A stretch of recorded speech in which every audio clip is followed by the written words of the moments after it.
It is 3 Down on this Tuesday. Kevin Thomas, BJ Bennett, Ben Troop. Glad you're with us. A lot to get to on this Tuesday. We'll talk some college football. Robbie Weinstein, 247 Sports, will join us. A lot of spring games around the SEC this weekend, Vanderbilt being one of them. We'll talk to him about the Commodores and how they're moving forward with Clark Lee in as their next head football coach. So he'll join us coming up in hour number one. Also, McLean Baxley, Savannah Morning News, will join us in hour number two. Speaking of spring practice, Georgia Southern in the middle of theirs. They will have another scrimmage coming up this weekend, spring game on the 24th of April. So we'll get the very latest out of Statesboro and how the Eagles are looking here in the midst of spring practice, and a lot of Hall of Fame or no stuff going on out there. Julian Edelman announcing his retirement. Is he a Hall of Famer? We'll get to that coming up a little bit later in the show. And obviously, until we get to the draft, it's just going to be absurdities upon absurdities, and we've got another absurdity that we just got to let you know about. So we'll get to that coming up in about 15 minutes here on the show. But Braves blow it last night. Bullpen loses it late. You lose it in extra innings, 5-3. Now on a two-game losing streak. And you've got the Marlins once again here tonight with Max Fried trying to get things corrected for the Braves. But again, that was all but a dub till late last night, BJ, with this Braves team. Guys, the bullpen not a team strength right now. And I think there are a lot of storylines to watch. Chris Martin, his health, Shane Green potentially being out there as a free agent. What happens at the closer spot? I mean, Ben, I was asking y'all on the show meeting, who do you trust out of the bullpen? And that's a hard question to answer. You know, yesterday on the show, we were saying maybe could you see AJ Minter back in at closer? Well, he walked three people in one inning last night and blew the game. And then Jacob Webb came in extra innings. And again, I'm not trying to be overly critical, but he gave up a couple of runs before he got an out on the season. So for about 20 minutes, his ERA was infinity. And I went to ESPN and looked at his player card, and it said infinity in his ERA category. So look, man, Will Smith was okay last night, but he's been struggling. Luke Jackson has been interesting. AJ Minter's been good except for last night. Webb did not look sharp. Kevin, Ben, I don't know if this is something where you chalk it up to its early season stuff and you're going to have some of the outliers. You know, some of the offensive production from some of the guys is not great. Do you still trust those guys? Or, Ben, are you looking around going, I'm starting to get moderately kind of a little bit concerned about this bullpen? I mean, it's kind of going back to 2019, Kevin, when, obviously everybody's doing their part. Then you got, unfortunately, the starter can't play the whole game. You got to go to the bullpen, and it gets really, really interesting. It is early, and I know because, 162 games and Kevin and BJ have, it's still early. But, I mean, it's one thing if one guy's not pitching well. They got a case of the walks, Kevin. I mean, I go back to what Kevin said. When it comes to Kevin, what can you stand about pitches? Man, throwing balls. I can't throw strikes. I can live with that. You walking three straight batters. So I didn't have to do anything but stand up on the plate and I got to take a base. Yep.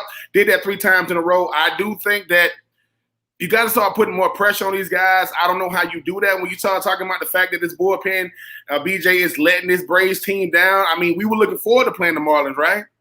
And yet, you go to extra innings, and then I look up. This is how I usually do. I watch as much as Braves as I can, and I close my eyes. That's all I got in me. And I wake up and go, the Braves lost. And I just think that the sign of a great team is everybody doing their part when called upon. From the pitching to the lineup to the bullpen. And, all right, you got the first one. All right, you got the second one. Then you go to the bullpen. We've seen this in 2019, and the Braves still won the division, but that was a long, drawn-out, oh my God, it gets really, really interesting after the 5th inning. But I think they got to work through it. I mean, I go back to a shooter being in a slump. You shoot yourself in a slump. You got to shoot yourself out of it. Throwing strikes from a pitcher should be baseball one-on-one. I mean, put it right down the plate. Give them something to hit, because if guys just standing at the plate not swinging at anything, that's a problem. It is the Marlins. Hopefully we win this series. Hopefully we got that bad taste out of our mouth last night. Ronald Acuna Jr. is still who he is. I mean, scoring on sack fly. I mean, it's just crazy. But it can't be about talking about the good moments because you're trying to avoid the bad. And right now, the bullpen is bad. Yeah, and again, you wasted a pretty good performance from Huascar Ynoa on the mound. 10 strikeouts over 6 innings. A guy who's not a fixture in your rotation by any stretch, trying to figure it out at the major league level and maybe earn a spot to stay in some capacity, just goes by the wayside. I know as pitchers, I mean, it's baseball, it happens, but that's got to be frustrating. Braves did make some changes today to the lineup, BJ. Freddie Freeman out of the 3 spot. He is up to number 2 in the batting order. Marcell Ozuna up to number 3. d'Arnaud up to 4. You move Ozzie Albies all the way back to 5. You've got Austin Riley taking a break, who's off to a slow start. And Adrianza is in there at 3rd. So towards the bottom, it's Adrianza, Pache, who's off to a slow start at the plate, pitcher spot. So could be interesting at the bottom, but we'll see if this sparks the Braves offense in any way, shape, or form. I think they're 13th out of 15 teams in the National League in batting average. They're still, just 4-6. So, I mean, it's not like they're 2-8, 4-6. A chance to still claw back to 500, but obviously they can and will hit the ball better than they have at this point. But obviously Brian Snitker trying to find a spark there offensively. And I can appreciate that. I can appreciate shaking it up, trying to find a little energy, giving guys who've struggled a little bit of a day off, a day or two off, and trying to move things up in the order. Freddie Freeman could be a 2-hole hitter full time. I know a lot of baseball lineups now have their best hitter kind of in that 2 slot. Now, traditionally, I think about you being in the 3 slot. When I was growing up, it felt like, right, your best hitter was often in the 4 slot. Some of that is changed, but thank goodness for Ronald Acuna. I think his on-base percentage after a couple of walks last night, and we can check on this, I think it's 500. I think it's half the time he gets to the plate, he's getting on. It's absurd. You take him out of the lineup right now, this is the coldest lineup in baseball. So I can appreciate, and I mean, Ben, I don't know how players respond to that. I mean, if you're Ozzie or if you're whoever, are you frustrated at that or do you understand it? But I can appreciate Snit saying, look, we got to, even if just for a couple of days, we got to try to do something to get some more production. Of course you understand. That's what being a pro is. I mean, there are no, you pull people to the side when it's little league or it's, a minor league or it's, I'm just saying you could, because the whole thing about it is at that point, feelings are still involved. Listen, young man, I got to move you from the 2 to the 3. If you're a pro, we all can see it. And instead of having to pull Ozzie to the side and talk about what's going on, no. I mean, Ozzie, you're not getting it done right now. I mean, it's in your production. I understand you show some flashes here and there, but we need you to be consistent. That's the difference in pros and amateurs is consistency. And I just think that when you look at the fact that Ronald Acuna Jr., he just need to get on play. He just need to get on base. I mean, if he's on base, he's very, very dangerous. I mean, the guy's doing things that nobody's doing, making it look easy. And I think when you get moved out of your regular position in any form of pro sports, it lets you know I need to start playing better. That's the sign of I need to start playing better. But the thing is, too, BJ, I mean, they got to score runs. When you look at this bullpen, you got to do all you can to give them as big of a cushion as they can possibly have by the time you get to them, which last night, I mean, I try not to get too high and too low when it comes to these games because there's so many of them. But this is, I guess, Kevin, early in the season when you're trying to try stuff out, because the later the season goes, ain't going to be no switching up no lineups, guys going from the 3 to the 2. You got to stick with what you got. But right now, you still got a chance to, kind of shake things up a little bit. Yeah, I mean, it's still early. You're trying to find the right spark that is going to make it happen. And again, I think the Marlins are still a team who are improved. They're not a just absolute drag of a baseball team that they once were, but they're still a team that you should largely beat. So I would say go out and still have a chance to win the next 3 games. And if you do that, the series is a success over the Marlins. So I know people like to BJ like to get freaked out after 10 games into the season sometimes and say, well, this is not going to work. I think they recognize some minor things that aren't working and trying to put a little twist here or there in the lineup to see what they can have happen. I think obviously tonight is one of those cases where 2-game losing streak. I know Sunday night, hey, still hadn't touched the plate. Last night, it's extra innings. Your bullpen didn't play well. Now is when you look towards Max Fried. If he's going to be that ace type, you can't have a 2-inning performance like you had last time out. I mean, this has got to be vintage Max Fried stuff tonight against the Miami Marlins and give yourself a chance to win, stop the short 2-game losing streak, and get back going the right direction. No doubt. And my thing isn't necessarily having a bad record through a short number of games. It's not maximizing performances, right? Like you hear in football, if you have a quarterback throw for 350 yards and you lose, that hurts especially bad because I don't know if you're going to have that every time out. or in basketball, if you have a player go for 40 and you lose. Well, I look at last night. Enoa was brilliant. Had 10 strikeouts, got you to the 7th inning, and you lost. I mean, I don't know how many times all year you're going to have a starter get 10 strikeouts and get you into the 7th inning. I mean, maybe you have that 15 times or so. So you had that and you lost. You have a player right now whose on base percentage is 500 and you're losing. So it's not so much that, oh, the Braves are 4-5 or 4-6 or 5-7 or whatever it is. It's, well, you're not winning when you have some dramatic statistical outliers occurring. Now, there are statistical outliers the other direction, clearly, all through the lineup. But, Kev, I wanted to ask you this about Max Fried specifically.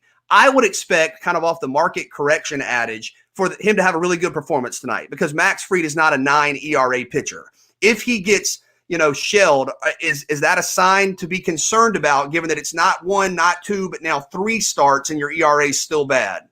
I mean, I wouldn't say it's a, hey, jump off a cliff sign, but it would be, hey, this is a guy that was one of the best pitchers virtually the entirety of last year, albeit in a 60-game season.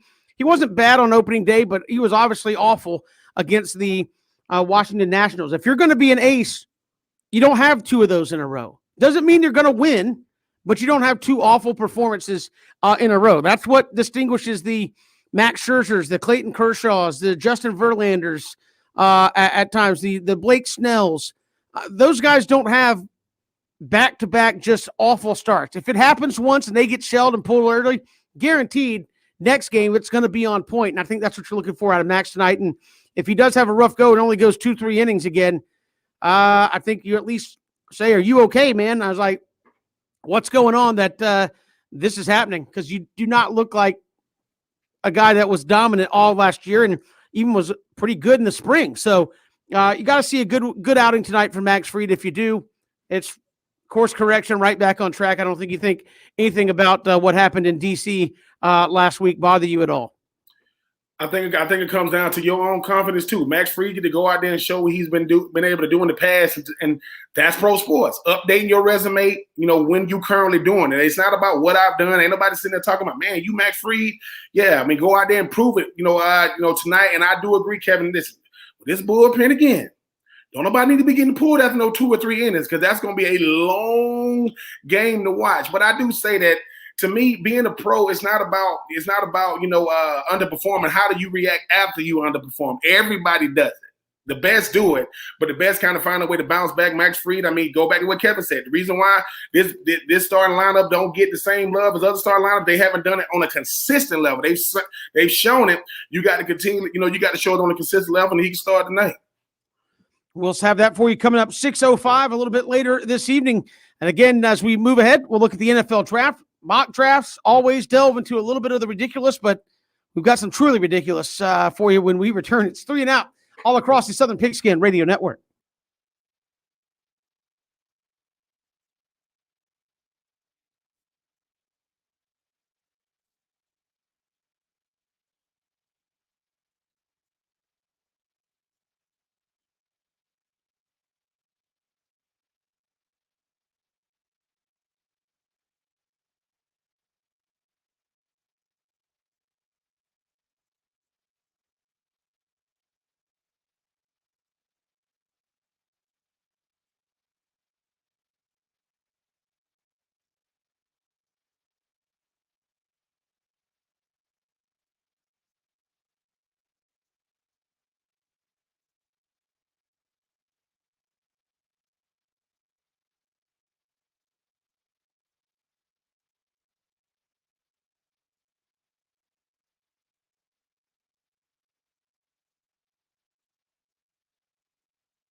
It is 3 and Out on this Tuesday. Kevin, BJ, and Ben, glad you are with us all across the Southern Pigskin Radio Network. Of course, we are in mock draft season leading up to the NFL draft, and that means you're going to get some wild stuff thrown out there as well. And Mel Kiper's got mock draft 5.0 going, and apparently he really thinks the Falcons love some Trey Lance. So that being said, he has got his latest mock draft, of course, Trevor Lawrence, Wilson, going 1 and 2. He's got Mac Jones going 3 to San Francisco. He has the Falcons then trading out at 4, only going down 2 spots to 6.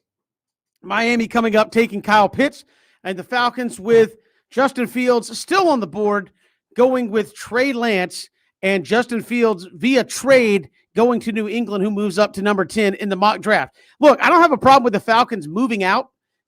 Because you could make an argument that maybe they don't need a quarterback in the first round of this draft to move forward with Matt Ryan still in the plans. However, if I'm going to take a quarterback and Justin Fields is still on the board versus a guy who's played 1 game in 2 years, basically, and it was not an exceptional performance, I just don't see it.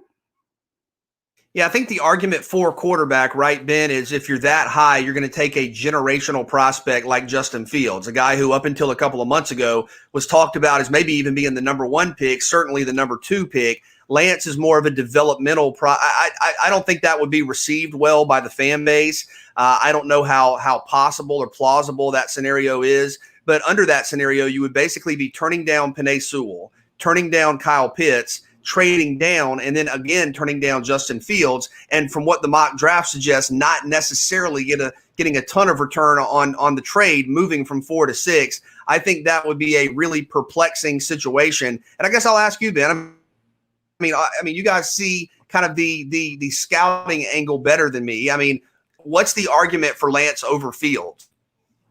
I guess Terry Fondo might just see something in Trey Lance that he don't see in Justin Fields. And sometimes, that's what you brought him in for. Obviously, these guys have broke down tape, every single angle of what these players do. The curious case of Justin Fields continues to just baffle my mind. I mean, when people talk about boosting your resume, I don't know too many people that's done what he's done. Left one big-time program to go to another big-time program, then faced off against Trevor Lawrence, a guy that was 1 and 2 when they came out 3 years ago.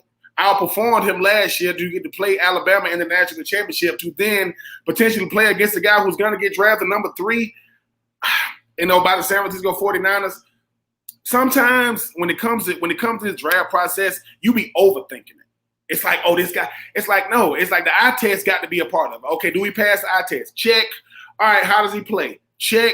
Can he handle the big moments? Check. Did he play with a big time program at a big time school? Check. Did he boost the reputation of the school? Check. And I'm talking about Justin Fields.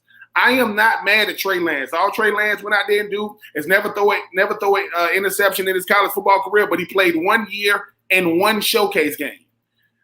I don't know how I feel about Atlanta getting a guy like Trey Lance, because something Kevin said before the show, which I agree with. Whoever goes to Atlanta at quarterback is not going to play for 2 years. I'd rather that be Justin Fields than Trey Lance. Number 1, Justin Fields is a local guy. Justin Fields, I know what he brings to the table. And Justin Fields is a guy that understands he's not going to play. Trey Lance, he might not understand he's not going to play. You making all these trades for him, and they play. Think about this. If Atlanta ends up getting Trey Lance, that means 1, they traded back to get him. 2, the team he's coming from had a showcase game for him.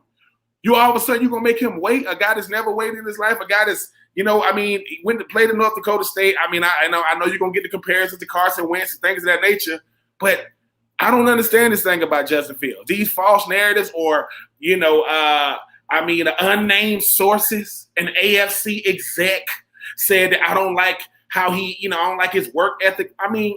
Zach Wilson wasn't even voted team captain. He's a quarterback. I don't know. I just think that, once again, this has a Luka Doncic type feel to it. You're going to overthink it, and he's right there, and you're going to get Trey Lance, and no matter what Trey Lance do, they're going to say, well, what did Justin Fields do?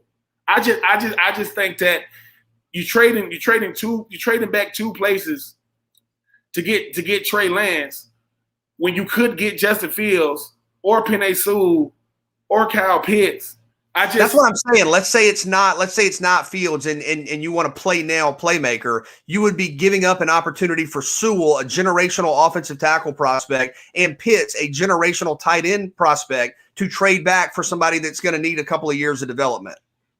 Yeah, it doesn't make any sense. Penei Sewell makes you better than even Kyle Pitts does, because he makes it so that you can stick him at left tackle, move Jake Matthews to the, to the right tackle, and you can kind of shuffle, because no Alex Mack, who's going to really be your guy at the center position. A guy in Kyle Pitts, yes, he's going to help that offense go. Offense was fine last year with Julio Jones being hurt most of the time.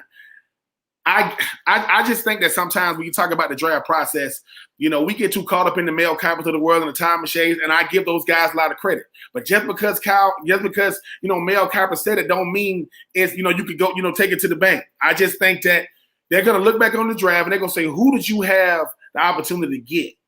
They're going to say, oh, man, they had Penei Sewell and Kyle Pitts and Jamar Chase and, Justin Fields. Who you got? Who got Trey Lance?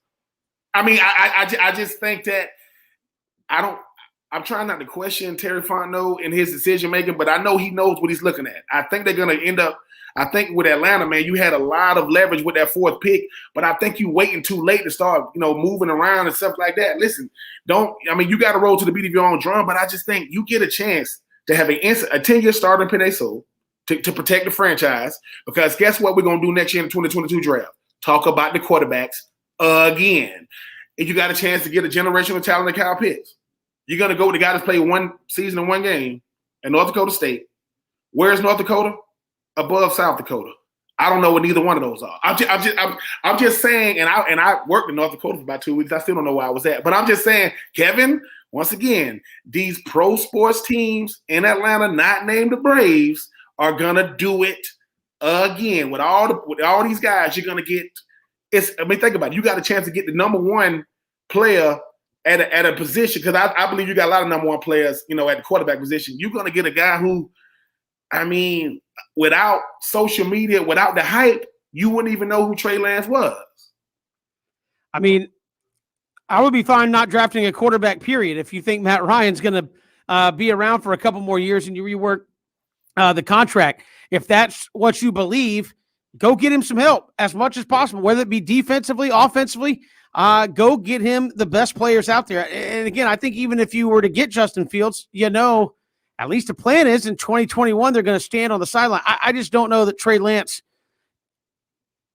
What does that get? You went out of your way to rework Matt Ryan's contract, and then you're going to draft a guy who I don't know if he's going to be a franchise quarterback, if ever, and he's going to sit.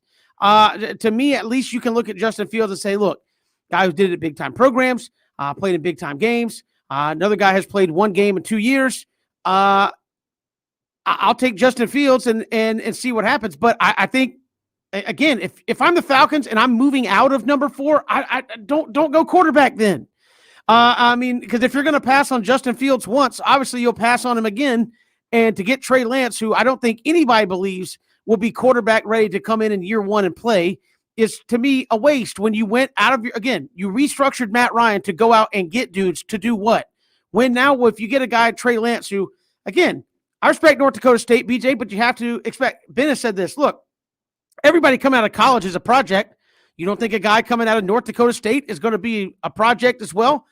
Just given the level of competition most of the time he goes up against?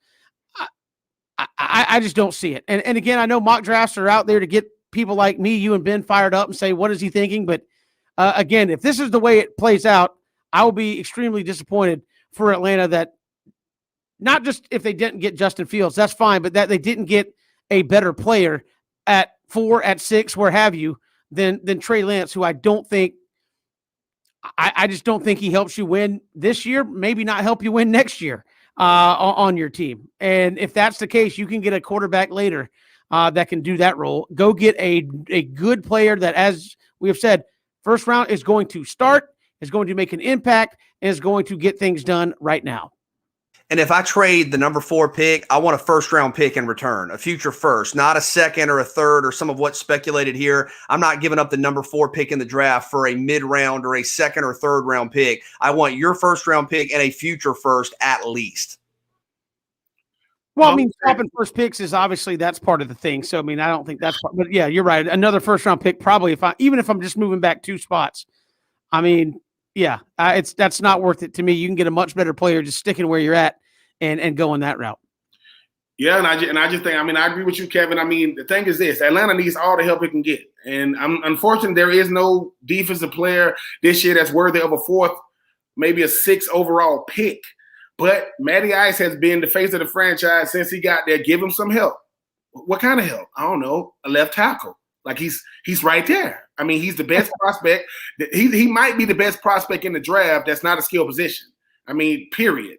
And he plays right now. Like he gets the call, he gets on the plane, he goes to Flower Branch, he gets his jersey number, and he's starting. That's how it goes. If you get Trey Lance, right? He's heard of Atlanta. He's never heard of Flower Branch. He's going to get on the plane. He's going to go to Flower Branch, and he's going to sit. Now, people are like, well, what about Justin Fields? Justin Fields is different. Justin Fields is from Atlanta. He understands the culture. He puts people in the seats. He's getting people excited about the future, and he learns. And if Matty Ice gets hurt, they can still have the whole season. If Matty Ice gets hurt with Trey Lance, they're going to have to switch up the whole playbook. I guarantee it. I just think that he's too big of a risk. But like I say, that's why I do radio. Hey, we got a lot to get to, obviously, with the draft leading up to it, coming up end of the month. We'll come back. We'll switch gears, talk a little college football. Spring games galore across the SEC. One in Nashville this week with Vanderbilt. Robbie Weinstein, 247 Sports. What does Clark Lee have in front of him trying to take a team just from winless to competitive there in the SEC? He'll join us next. It's 3 and Out on the Southern Pigskin Radio Network.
Good to have you along here on 3 and Out on this Tuesday afternoon, all across the Southern Pigskin Radio Network. We are streaming live, ESPNCoastal.com, also live on Facebook, Twitter, YouTube as well. Appreciate you joining us here on the show. It's college football. A lot of teams working through the spring games galore in the SEC this weekend. Vanderbilt, one of those teams as well. Joining us from 247 Sports covers Vanderbilt as well as college football nationally. Robbie Weinstein joins us here on 3 and Out. Robbie, welcome to the show. How are you? Hey, I'm doing well, guys. Last few days of spring football before the focus really just becomes all on baseball here in Nashville. So I'm soaking it in. Yeah, no doubt. And you look at such an interesting situation there in Nashville, as you said. Vanderbilt winless a season ago. Clark Lea, new head coach coming in. Obviously, there's the disparity in terms of what is put towards athletics and stuff at Vanderbilt and Georgia, Alabama. But what is the goal here in spring for Vanderbilt? Step number one, Clark Lea trying to turn Vanderbilt around from an offer last year. Yeah, I think it's just the staff getting their first live look at the actual players on the roster, right? I think it's evaluating all of these guys, and certainly the position battles are not going to be settled or anything close to it until the fall, but at least here in the after the first 3 weeks or whatever, the first 15 spring practices, then the staff will have film that they can go back and look at throughout the summer. Also, kind of have an idea of what they want these individual players to work on and these units to work on over the next few months. That, I would say, is the biggest thing, because unlike other staffs that have been around, they aren't that familiar with these guys. They obviously can watch film from last season, but I know Clark Lea at least has tried to refrain from doing that, actually, because it just kind of sounds like he wants everybody to have a fresh start, and there's a lot of stuff going on last season to where on-field performance from individual guys last season may not carry over to this year. So I think it's mostly this spring been about evaluating the guys. How has quarterback Ken Seals looked this spring, and is he a guy that can maybe emerge as a consistent playmaker for Vanderbilt offensively? He's been good. I mean, he's kind of what we saw in the fall. Like he's an accurate quarterback. I think he, can put some good touch on the ball and make some pretty impressive throws, kind of in the intermediate range.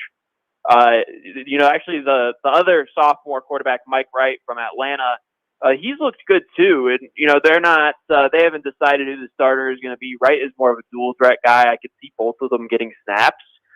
But yeah, I mean, I would expect that Seals ends up as the starter. I think he's looked pretty good in the spring, and to me, it's going to be about how do the other guys around him on that offense play, because he is still only a true sophomore. It's probably too early for him to be the type of guy who drives a successful SEC offense sort of by himself. He can be a key part of a solid SEC offense, I think. Even as a sophomore, I think he's good enough, but he'll need some help. And Robbie, what is going to be his coach offensive philosophy this year? I mean, Seals is a good enough QB. Is he going to be good enough offensively to kind of keep these guys in games? Because it's going to be dealing with that SEC East schedule. I mean, is the offense good enough to keep those guys in games this year? I think the offense will be certainly improved. I mean, it brings pretty much everyone back from last season, except for Keon Henry Brooks, who also is from the Atlanta area. He transferred, and he was the best returning player on the offense, but they do have other good running backs, I think. So, yeah, I would expect the offense to be the strength of the team, which is kind of interesting because I thought the defense projected to just really not be any good, to be honest, after a really rough season last year and losing some guys. The best two players went to the NFL. So, despite that, the defense has outperformed the offense in the two scrimmages that I've been at this spring.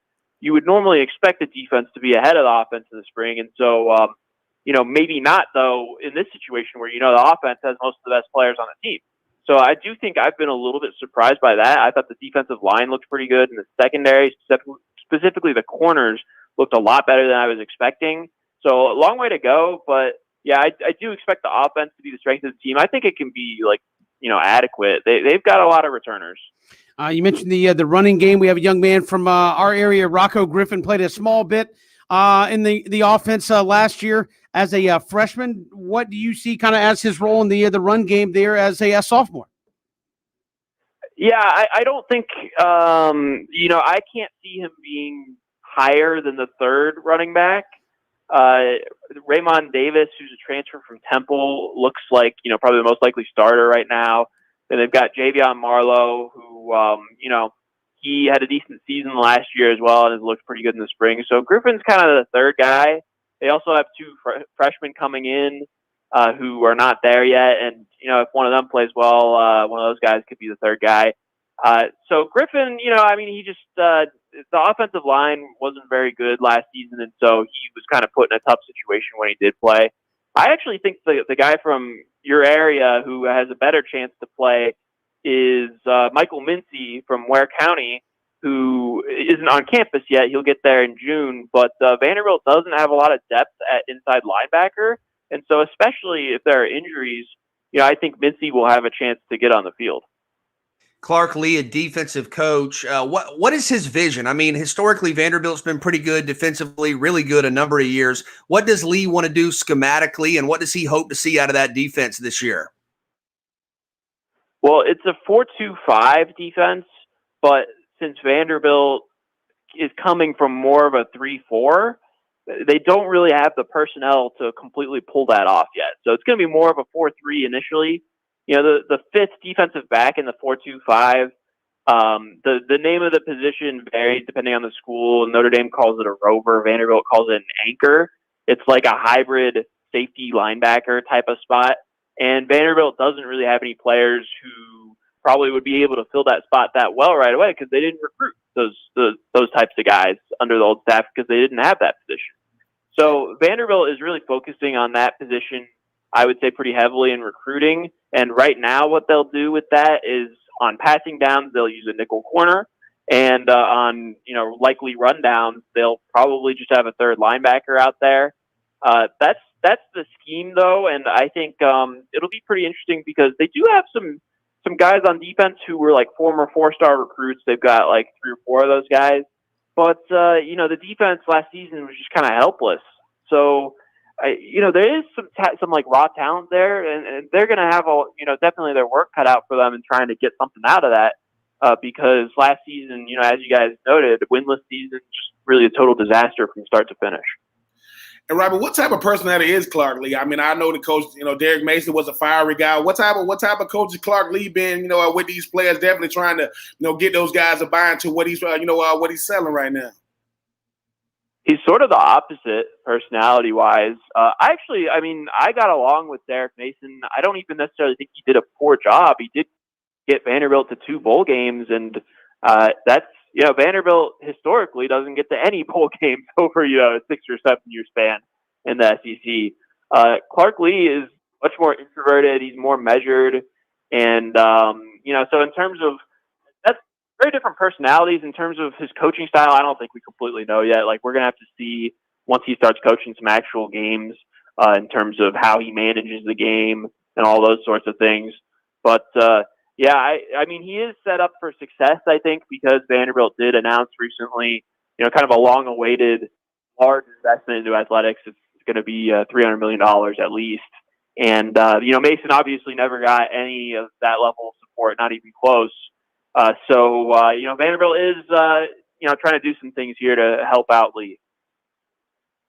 Robbie Weinstein, 247 Sports, our guest here on 3 and Out. Vanderbilt got their spring game coming up on Saturday. Robbie, appreciate the time. Thanks so much. Yeah, thanks for having me, guys. Appreciate it. And again, Vanderbilt, one of the 7 teams that will be having a spring game coming up this weekend, and BJ, a team that's going to go from winless, but a number of, as you heard there, Southeast Georgia guys that have a chance to make an impact. Heard the young man from Ware County, Mincy, going to be there in the fall, has a chance to come in as a freshman, play at linebacker. But obviously a long road. $300 million injection into athletics program sounds pretty good, but a long road to go there for the Commodores to get competitive, I think. And Ben, you were obviously there in Nashville and know about the Vanderbilt program, but you talk about the investment. You talk about Clark Lea being a young guy, a defensive guy. I believe he played at Vanderbilt, so somebody who knows the program, loves the program, understands the program. In today's climate, even at Vanderbilt in the SEC, is there time for a 5, 6, 7, 8 9-year build? Is this something where Vanderbilt has a young coach and they can give him a decade to kind of strengthen things and grow with the facilities and kind of build a program that obviously you're not going to win 10 games every year in the SEC, but can be relevant in the SEC East? Absolutely. I mean, the whole thing about it is, BJ, I mean, having a guy that played there and not get to be the head coach there, everybody wants their legacy to be built, from the same place they got started at. And I think when you look at this Vanderbilt team, I mean, a Seals Day quarterback, really, really good quarterback, not going to get the ink in the paper because of where he plays, not because of how he plays, was really, really efficient with the football. I think they got a very, very I think everybody's coming back on offense. I think except at the running back position, got a veteran-led defensive back.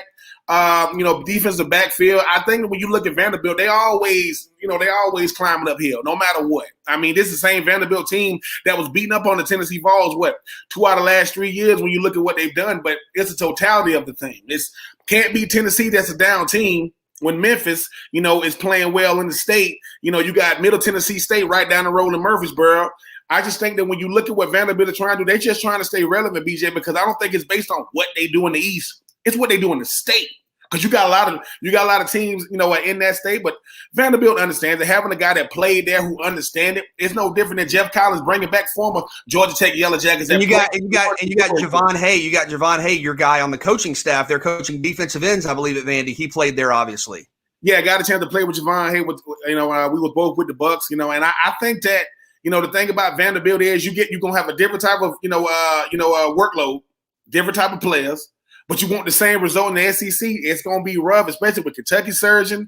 I don't know what's going on in South Carolina, but, I mean, like I said, I agree with Robbie, man. It's going to be rough, but they understand that when you go to Vanderbilt. But what happens, ain't no Coach Franklin's coming out, here anytime soon. I think he got that expectation maybe at an unrealistic level, and they trying to get back to that since he left. Now, we've got more to come here on 3 and Out on this Tuesday all across the Southern Pigskin Radio Network. Hit us up on Twitter at Pigskin Radio.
Good to have you along here on 3 and Out all across the Southern Pigskin Radio Network. Kevin, BJ, and Ben, glad you're with us on this Tuesday. Hit us up on Twitter at Pigskin Radio. Love to hear from you. I know we look at sports and extra innings last night. Games going a little long, and everything in sports now is just we want you to pay more money for less actual sports. Get it over with. Well, on this day in 1979, 4 Americans had other ideas. They said, we're here for sports, and we're here for the competition.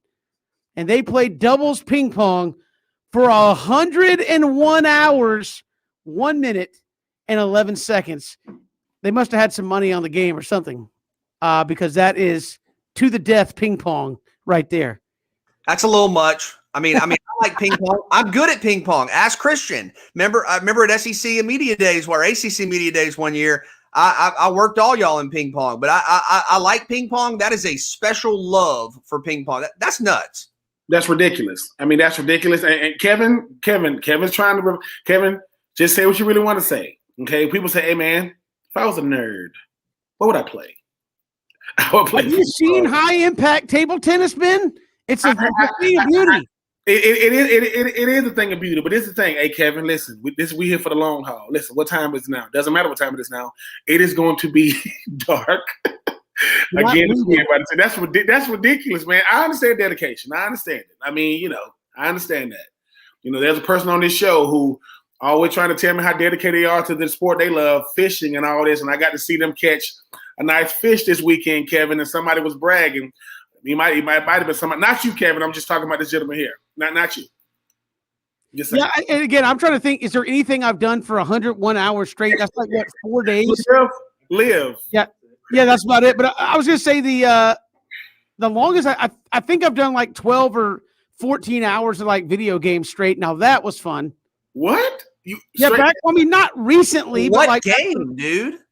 I want to say like back in the day, we had like. I was probably like 12, and we had I was at a buddy's house, another guy, and we had like, spend the night, and we were playing Sega Genesis, like football tournament all night long. The sun came up, and we're still like, oh, we got one more to go. I'm not dying on this one. So it was all night long, at least 12 to 14 straight hours of just.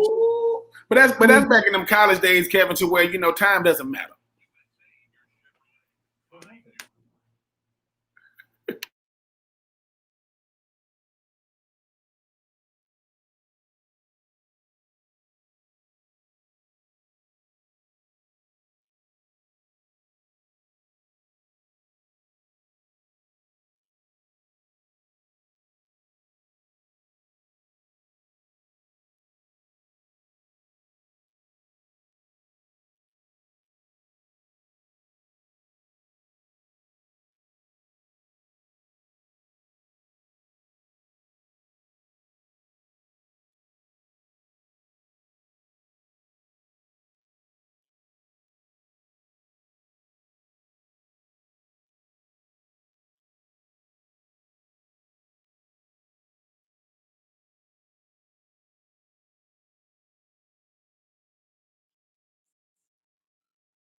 Good to have you back here. Hour 2 of 3 and Out. Kevin, BJ, and Ben. Glad you are with us. We've got plenty to get to. McLean Baxley will join us. Savannah Morning News. We'll talk some Georgia Southern football. Did want to apologize. I got caught up talking video games there at the end. Just ran right through the hard break. And, I was getting dirty looks from Cody and Christian in the studio. Like, what just happened? I was like, I was talking video games, lost all track of time, and those things happen. No. Let's do the full backstory here. We got you a big new screen so you can see everything. And Cody, didn't help. Before that, Cody typically would count you out, but since you got the screen, you're like, I'm good. I can see the screen. I don't need anybody to count me out. Big boy chair. Don't worry about it. And then we saw what happened. Yes. Yeah. Yeah. Take the incident marker down. 0 days without an incident on Pigskin Radio. Sorry. It happens. I was getting a lot of flack from how long we played video games. I was 12. That's what you do back in the day. But I was also 12 at one point, Kevin, and I'd never played video games for 12 straight hours. BJ, were you also 12 at one point? And have you ever played video games for 12 straight hours? I mean, probably, if I'm being honest, but I was just thinking, Kevin, when you were gone last week, I totally forgot that I was hosting the show for one segment and was reading about football schedules. So yeah, it happens. It's all good. I was, I like talking video games. Oh, so it's okay when Kevin does it, but when I do something, BJ sends me the 4-paragraph long thing about, hey, listen, this is my livelihood. This is my livelihood, and this has to be professional. Now you are getting to the crux of the do as I say, not as I do. Great. All right, so it's funny when you guys do it, but when I screw up, it's life-altering. Got it. It is 100% life-altering, and we may have some life-altering things to talk about in today's edition of Take 3. Yes, we do. Probably 3 not. and Out. Take 3. Let's go. All right, take 1. This is life-altering right here. Boston College, new apparel deal, 10-year deal for Boston College. You're like, what's the big deal? It's New Balance. If you're a recruit, are you excited about rocking the New Balance for 4 years? I think this is great. I mean, I'm more of a Nike guy, but Ben, we were talking about this, man. Okay, how much is it going to cost? We're going to have to get a pot together in the office because we're going to have to get Kevin the shoes. We're going to have to get Kevin the BC workout gear. We're going to have to get him the warm-up suit. We're going to have to get him a cap, a couple of shirts. I mean, Kevin, this is you. This is your dream. New Balance, you are one of the spokesmen for New Balance. And now, not only, do you have Ronald Acuna, right, with New Balance, you have a team in the ACC with Boston College. I mean, Kev, we should be asking you, what is your reaction to this breaking news? Oh, I mean, this is great. I personally – Yes. Did you just take his shoe off, Christian? Yeah, he did. Christian ripped the shoe off my foot. Yes. And I want to say, no, these are the ones that Ben got me, but these are comfortable. I'm about to say, man, I mean, show a little respect. Those not the ones I got you. Kevin on the there, I've got another pair out there. They're even better. Yeah, these are I will rock the New Balance all day. I'm excited about this, man. I know Christian was like, well, what if they get just the plain white New Balance and let Boston College wear those, the all white New Balance? Yeah, here's some more New Balance. Do you have a shoe store in your office? What's going on here? These are my turf shoes for when I have to go to. It's got a lot of baseball dirt on those bad boys. Yeah, it's got a little dirt on it. It's been used, but the turf shoe New Balance, great shoe, very comfortable. I feel like I should get a commission here in just a little bit. I will say this. I mean, some kind of way, right? Kevin was like, listen, I'm going to get a New Balance apparel line. First, it was Kawhi Leonard, right? BJ, Kawhi Leonard goes to New Balance. No one wears New Balance. Kawhi Leonard. He don't talk. Christian is getting upset that you're not answering the question, but I will point out that hold on. Christian do not get to decide how I answer the questions. I'm finna put something in the chat. The point is nobody's answering the question. That's all I said. There is 0% chance I am going to Boston College wearing New Balance. I'm gonna tell you why. This is the thing. No, this is the thing. Growing up, you're Nike, right? Recognizable brand. Then you had Reebok. Then Adidas came. Then Under Armour came. I am not wearing anything that my daddy could go by and we look the same. I'm like, Daddy, what's that? I mean, I'm not going to have the BC on this side and the big gigantic NB on this side. And when we get G'd up, they give us the all white kickbox champion shoes. I'm not dealing with that, man. The sole is too thick on some of the New Balances. Listen, thing, the Nike, the all white Nike end, the big end and the New Balance end, that's the same shoe. That is the exact same shoe. And all I'm saying is, I don't need a shoe that's, I don't know, like 20 inches in diameter because, we want to give your foot some space. No, I'm not doing New Balance. Not happening. Ben's favorite baseball player wears New Balance every night. Oh, I will say for the Atlanta Braves. Just saying. No, Ronald Acuña Jr. wears New Balance, but that's on a baseball diamond. I can't be walking around with no baseball cleats on all day. I don't want to wear New Balance. But Kevin, listen, Kevin. Yeah, golfers wear FootJoys, Kevin. Are you wearing the FootJoy I got football the uniform? FootJoy inserts in my New Balance.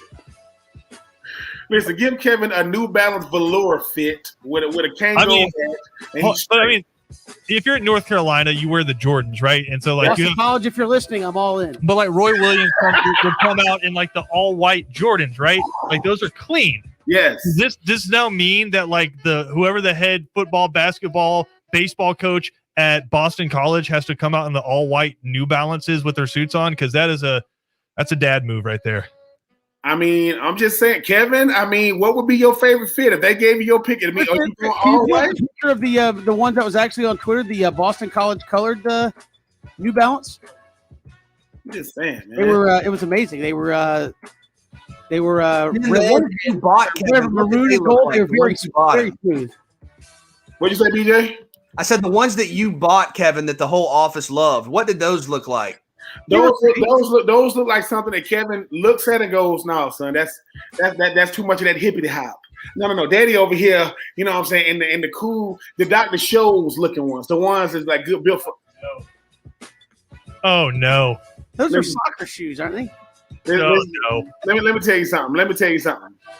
If this the one that made it, I don't want to see the ones that didn't. Stop hating on me. Listen. At the end of the day, this goes back to my senior year of college when our coach said, "Hey, man, I didn't know y'all wanted to go to the Peach Bowl. I thought y'all wanted to go to the Outback Bowl. Of course, we want to go to Tampa, not Atlanta." That's what this is. This is called what they call this. This is called the alternative. New Balance alternative. Boston College, I'm all in. That's all I'm saying. We'll move along. Take two. Speaking of just crazy apparel deals, what is the wildest or the best apparel deal you have heard of? Well, I mean, Oregon has 50 different uniforms, unlimited. That's probably the best with Nike. But I didn't know this until the show meeting, and credit to you guys for knowing that. UConn was sponsored by Aeropostale, like the mall company where you go in and get shirts for $9. Like that's awesome. UConn had to change their fight song to a 98 Degree song.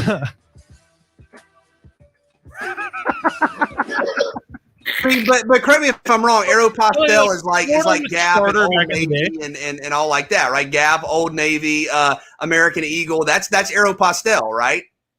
Oh yeah. Yeah. No. They sponsored UConn. That's amazing. For a year. Yep. No. Yeah, for one season. UCF had an Adidas apparel, right? They had an Adidas apparel.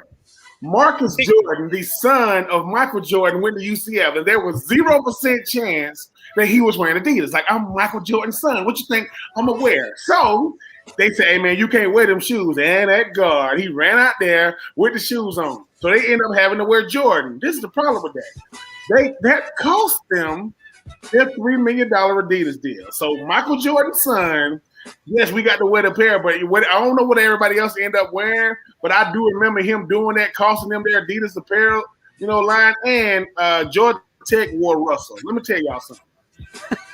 Let me tell y'all something right now. BJ would always get on me with the, "Man, you wearing Russell?" I said, "Man, Georgia Tech wear Russell." He goes, "And is that an upgrade? Like you think that means anything?" Russell Athletic said, "Listen, man, you go up in their headquarters and they go Georgia Tech. Georgia Tech has moved on since then, but I'm just saying, Georgia Tech, one of the most prestigious, institutions in the land. Say, man, who y'all want? Nike?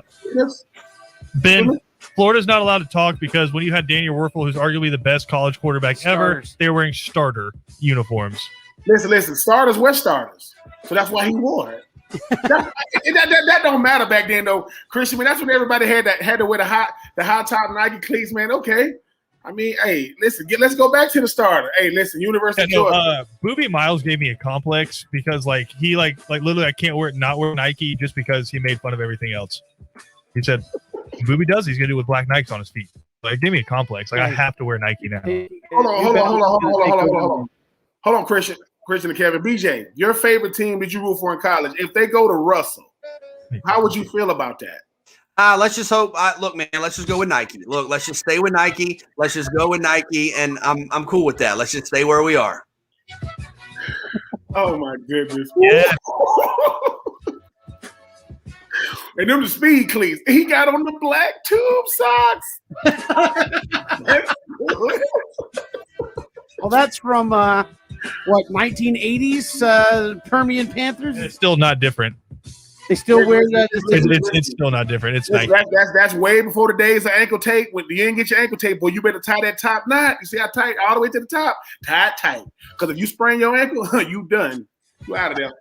All right, we got to move. Got to move quickly. Take 3. Is there any way Justin Fields, in Mel Kiper's latest mock draft, he slides to 10? Is there any way Justin Fields or Penei Sewell slide to 10 in the draft? I don't think so. I think a lot of this is fake, is not indicative of what's going to happen. However, my answer doesn't pertain to that as much as it is I want confirmation, since Christian's on the show here with you, Kevin. Didn't he tell you that if Sewell falls out of the top 10, you get to, quote, tase him? No, I said if he fell past 9. Yeah, if he goes 10, it's tase time.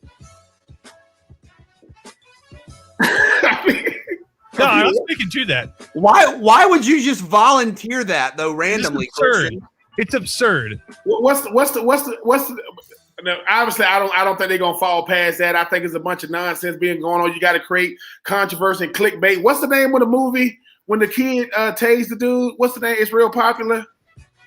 When the kid when the kid tased the guy that was on You talking about the Hangover? Hangover. Yeah, listen, I want to say this right here. Listen, if this happens, hold on. If this happens, and Kevin, you get to tase Christian, we gotta film it. We're gonna find out. 1,000%. Oh, that's the whole reason. We got y'all film, but I want to do it. I want you to, but Kevin, I want you to be dressed like an old boy. Like I want you to have your shirt tucked in with the tight slacks, and I want Christian to do his hair like the main character do, the guy with the good hair, and get at him. Oh my God, this is gonna be beautiful. Look him in his eyes. I like the intensity. No, but I might start sweating a little bit when it gets to 7 and like Devonta Smith goes and then Jamar Chase gets ripped off at 8. I'm gonna be like, oh. I will be sitting at home like, come on, somebody you don't need an offensive tackle. It's just, just wait till the next pick, and then we can see Christian get tased. I'm here for it. Cody, did you have to get tased in the military? Cody had to get tased in the military. Did you go down? Oh yeah, he went down. He went down hard, according to Cody. That's tough. I'm looking forward to that. Let's do it. Penei Sewell. Are you gonna start leaking stuff? Yes, I'm gonna start leaking. Sewell's? Penei Sewell is just dropping like a rock. Yeah, he's on character draft issues. Character yeah, issues. I really don't think Penei Sewell should go before 9. Probably 10. I mean, that's the way my inside sources are telling me. Not a top 9 pick for Penei Sewell. Great. At the end of the day, just so I can tase Christian. It'll be a lot of fun. We've got more to come. Speaking of fun, McLean Baxley, he will join us next. We'll get all the latest details out of Statesboro, Georgia Southern, their first scrimmage over the weekend. They've got another one coming up Saturday, and then the spring game on the 24th of this month. McLean Baxley will join us next here on 3 and Out, all across the Southern Pigskin Radio Network.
Good to have you here on 3 and Out on this Tuesday. Kevin, BJ, and Ben, glad you are with us. We are efforting McLean Baxley. I believe we'll have him here momentarily, it looks like. Savannah Morning News, Georgia Southern. I had their first scrimmage this past week, getting ready for another one coming up on Saturday. And then, of course, spring game coming up on the 24th of this month as the Eagles look ahead to 2021, one of the few teams in America, BJ and Ben, that got, 12 regular season games in last year. So they are certainly building on a lot from 2020. And I believe we have McLean joining us here. McLean Baxley, Savannah Morning News, joins us here on 3 and Out. McLean, welcome to the show. How are you? Doing well.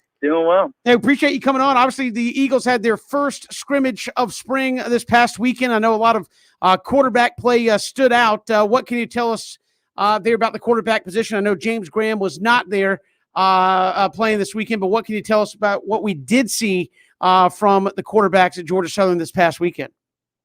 Yeah, I think you saw Justin Tomlin really step into that starting quarterback role. You know, he looked really good in a couple of runs he did, but he was more of the throwing. You know, had a couple big throws to some new guys. You know, JJ, a couple of good guys, new guys, and you also saw Connor Zagleski, who I had not really seen in game action other than just some snaps in pregame or practice. But he looked really confident. Was able to he took a couple big hits from the defense, whether in sacks or when he tried to run. So, but he got back up, went in, stayed in the pocket, and looked really confident. So if those two are your two guys, I mean, they look like they can do the job. With Tomlin, how big of an asset is his experience, given that he's played in some games and has played in some big games, no less? I think it's huge. I mean, he's played in a rivalry game, last year against App State. He's played at Minnesota a few years ago. He's played at LSU a few years ago. So, I mean, he's played, like you said, in those big games, big moments. And it's huge. College football is a lot faster than high school football. And, he's the only guy, him and Graham, they're the only two guys that have played college football, Division I college football. So it'll be huge. He's also got that rapport with the coaching staff, the players that he's been around for several years, the running backs and the offensive line and receiver corps. So I mean, that experience is huge, and it's hard to implement that in practice, which is what James Graham, if he comes back, and Connor Zagleski are having to do. But I mean, you can't replicate that experience, and I think it's gonna be huge. Yeah, that's something that Coach Lunsford and offensive coordinator Doug Roost have really banked on and talked about a lot. Is how that experience is proving so vital. Andrew Johnson Jr. got a big-time transfer out of Oregon. How has he looked this spring? I actually haven't seen much of him. Both he and James Graham are both waiting to get that transfer waiver approved. But he hasn't played too much. I know there's a lot of guys that are kind of in front of him that I think you have a Todd Bradley and Trey Allen that are kind of in front of him. They're a linebacker, but he's a guy that does also similar to Tomlin has that, or similar to Graham rather, has that Division I playing experience. Hasn't played on defense at Oregon. He's a special teams guy, and that's partially why he transferred. But there's a lot of guys on defense, a lot of experience in defense, both young experience and old experience, that is going to make it a little hard for him to get that starting role. And getting spring in important for a number of reasons. How many, I guess, positions do they feel are up for grabs? Obviously, quarterback we talked about a lot, but how much competition is there across the board at the other spots for Georgia Southern? Yeah, beyond quarterback, which is obviously the biggest and the most talked about position for grabs. But I think that defensive line is something that Lunsford talked about, defensive coordinator Scott Sloan talked about. Replacing a Raymond Johnson's not easy, but you've got a lot of guys on there that are vying for roles. One of the biggest is their nose tackle between Gavin Adcock and C.J. Wright. Both guys have serious minutes. Both guys are old and veterans in Sloan's defense. So that's a big watch. And then you've also got Justin Ellis and some other guys on that defensive line. And then it's safety. There's a lot of depth at safety. Guys that have been around for a while here in Statesboro. Then you've also got Javon Jackson, the guy who came in last year from Duke as a grad transfer. He's back this year. So there's a lot of experience and depth there back in the defensive secondary. I feel like Canteen, Derek Canteen, and Anthony Wilson are kind of locks there at corner, but I mean, the safety and defensive line are going to be very interesting battles to watch as we go into September. I was going to say, overall, when you look at the defense right now, I mean, this secondary, this defensive backfield, is it going to be one of the strengths of this team? Absolutely. I mean, it's crazy. You know, this time last year, I think, you know, media and fans were saying that the defense secondary is probably going to be the weakest link holding this team back after you lose, you know, Kendall Vilder and Monquavian Brinson and Donald Rutledge. But I mean, every week, you know, they got better, you know, from that Campbell game to the Louisiana Tech game. You're not allowing a touchdown there in the bowl game against Louisiana Tech.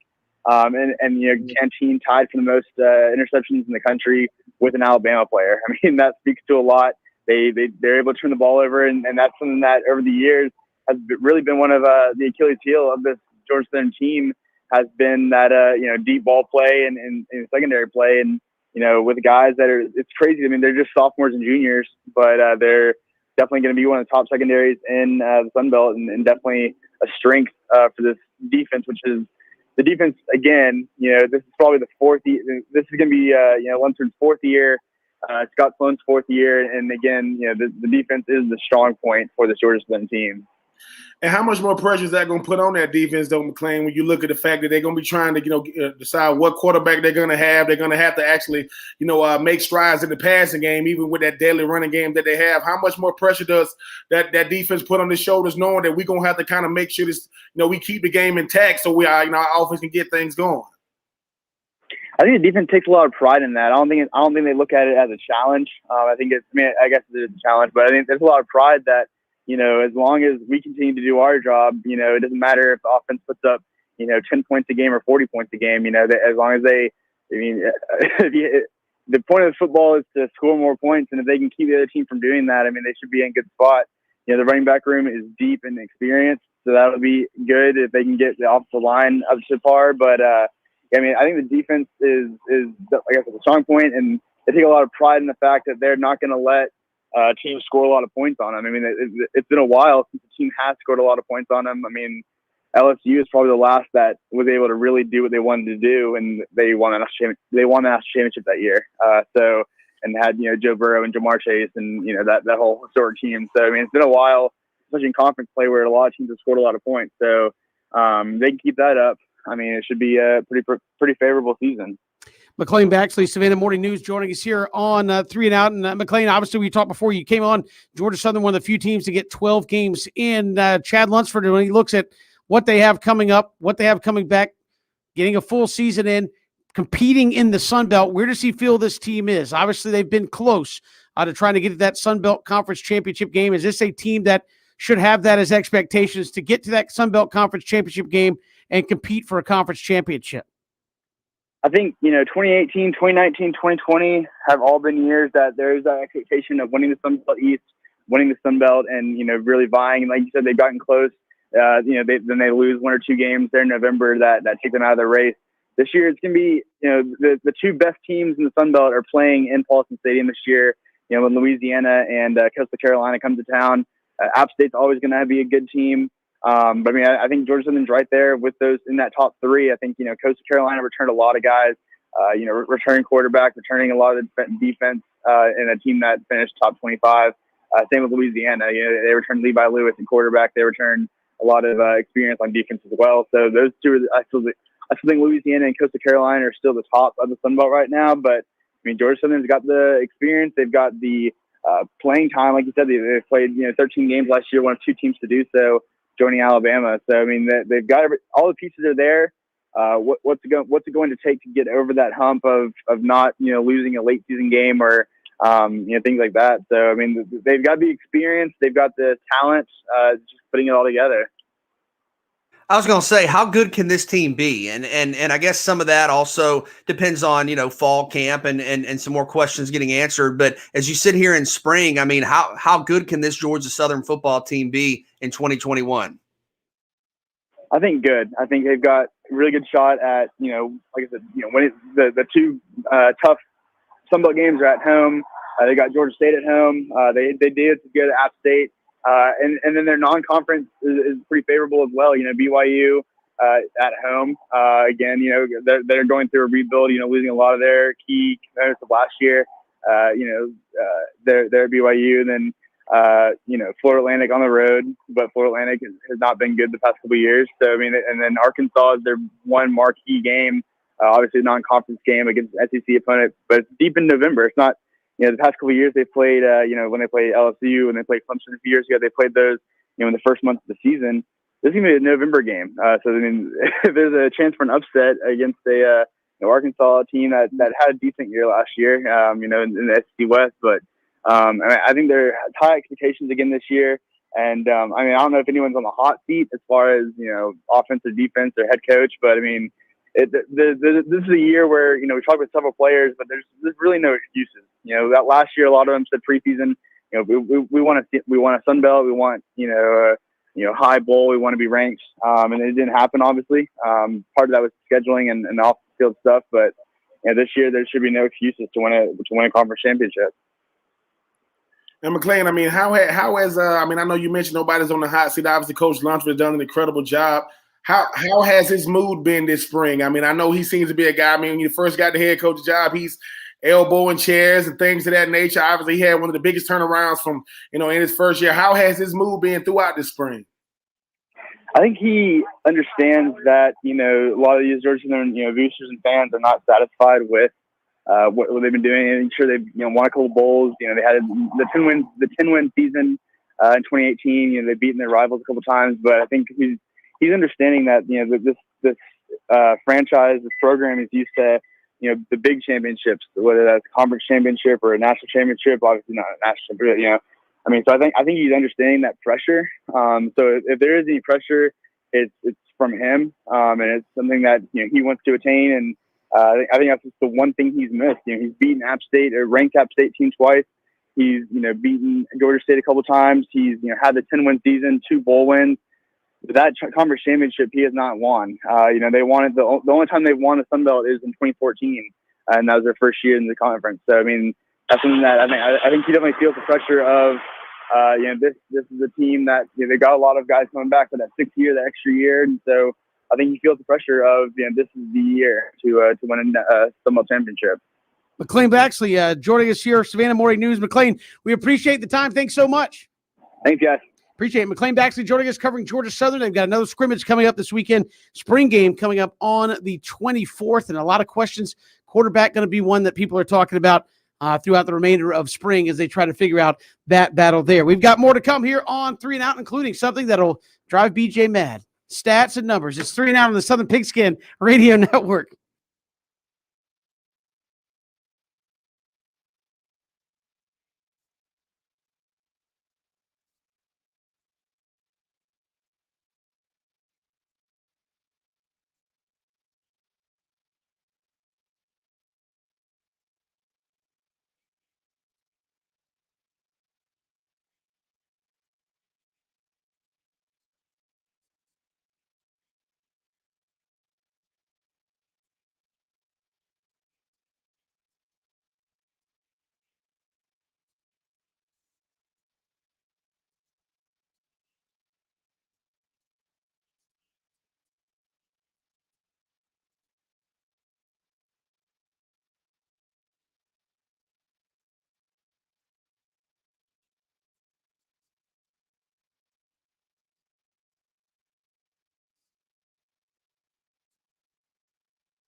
Great to be here with you on this Tuesday.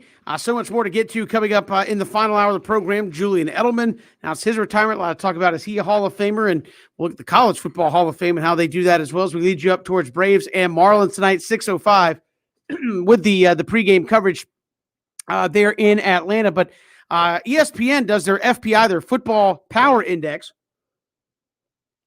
That's meant to be like the best predictor of the team's performance going on the rest of the season. So they run some odd 20,000 computations and predict kind of where you fall. Alabama came out at number 1, Oklahoma at number 2, Clemson at 3. Then it gets weird. Iowa State 4 ahead of Ohio State, Texas A&M 6, Georgia 7, Mississippi State 8, Oklahoma 9, Penn State 10. As far as the ratings are concerned, that's just a predictor of how strong your team is and where they could be. And how does that translate to wins? That same index has Georgia at 9.5 wins, Mississippi State at 8.2. And when I said that to you, BJ Bennett, I think you actually physically got up, left the room, had to walk it off and come back before you could have a rational discussion about it. Well, no, I had to ask for confirmation and kind of get Christian to explain it to me. Listen, I can appreciate the formulas. I like the computer models. I like all of the, the database projections. And we may be sitting here, in 7-8 months going, wow, Mississippi State, there was something the computer run. But I just had to get confirmation. The model is basically saying Georgia and Mississippi State are very comparable. They're right there. They're going to be very close. And it's saying Mississippi State is going to be a top 10 team. And that's something I struggle with. I mean, Ben, you're looking at me like just saying it. I mean, I can't see that. I can't see that when you talk about the returning production, the guys you have to replace, the schedule, where are the 9 wins going to come from for Mississippi State? And you're saying you're as good as Georgia. How, Kevin? For reference, BJ, on the projected wins out of the FPI, they have Mississippi State projected at 8.2 wins. They have Florida projected at 8.2 wins, with Florida a 3% chance of making the playoffs and Mississippi State an 8% chance of making the playoffs. In a tougher division, I really think the computer's got something wrong with it. I mean, I think this needs to be run again. No. I know what this is. See, I was looking at it, I'm like, what is this? Mel Kiper. No, you can't make just hold on. Mel Kiper, sensational leader. This is clickbait. This is what this is, Kevin. Even the computers are doing it. The computer spit out the right stuff. I mean, think about this. Mississippi State, in his second year, while all these NFL, all these SEC defensive coordinators had a year to look at this offense, now they're gonna get 8 wins.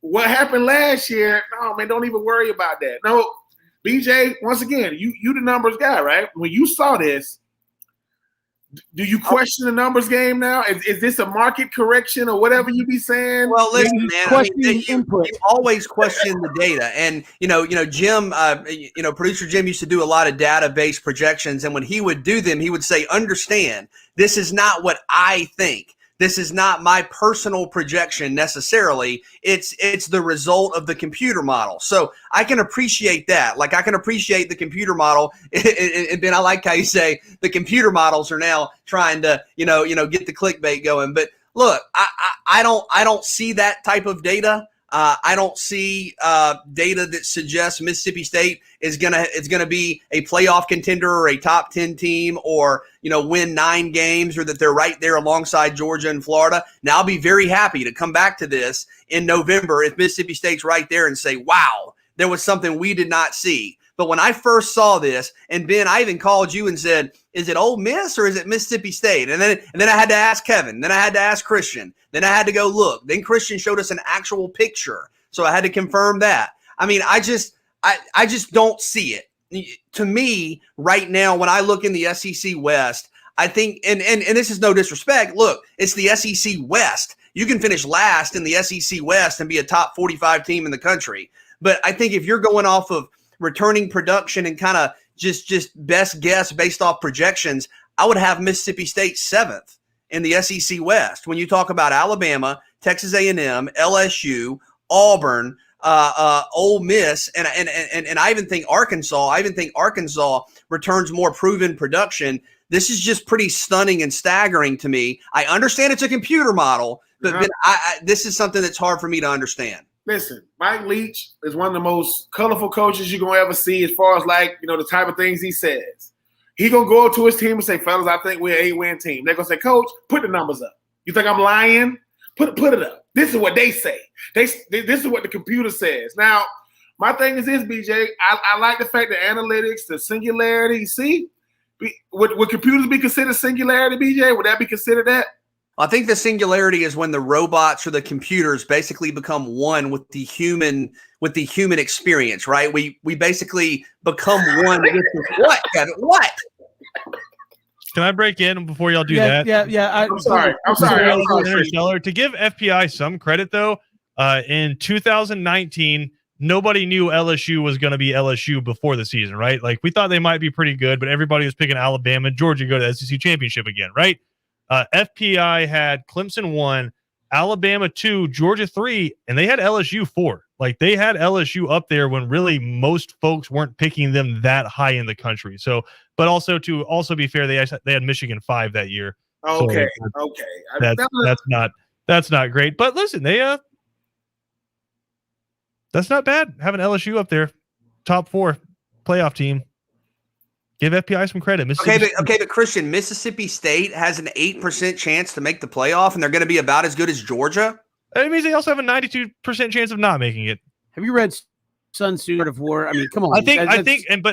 This is where statistics get so weird. And if anybody else out there is listening to this and you had to take statistics in college, you know where I'm coming from. It's just so weird, right? There's so many different things you have to put into it. And so when you say Mississippi State has an 8% chance, everybody's chances in the SEC go down drastically for one variable: Alabama. If you take Alabama out of the SEC, everybody have a great chance of making the playoffs. But like, that's why I hate saying they have this percentage chance of making the playoff.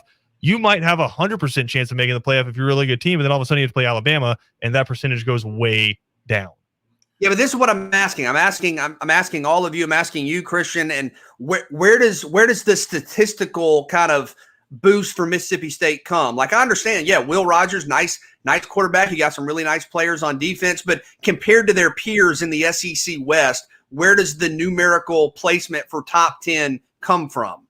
Blindly, without looking, I would have to say they're overvaluing some of the efficiency statistics for Will Rogers from last year. And also, again, without looking, probably a lot to do with defensive performance in the second half. And I don't know what their out-of-conference schedule looks like, but maybe they see them picking up a lot of wins in the out-of-conference schedule. They play NC State and Memphis out of conference. I mean, I think the FPI would have them favored probably, and maybe wrongly, in both of those games. But you think they'll be favored over NC State, who's going to be preseason top 20? 4 out-of-conference games, you just have to win 4 games in conference, and you're there.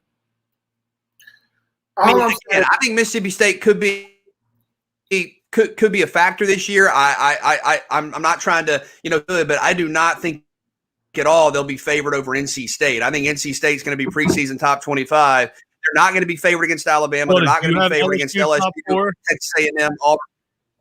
What? Did you have LSU top 4 in 2019? Because the FPI did. Well, I also didn't have Michigan in the top 5. Listen, Christian. All I'm saying is, listen. I got to credit the numbers. They punch the numbers. They got the computers. But my thing is this. I mean, the same teams that got a chance to be in the college football playoff are in this list. 7 of the 15 teams are from the SEC and ACC.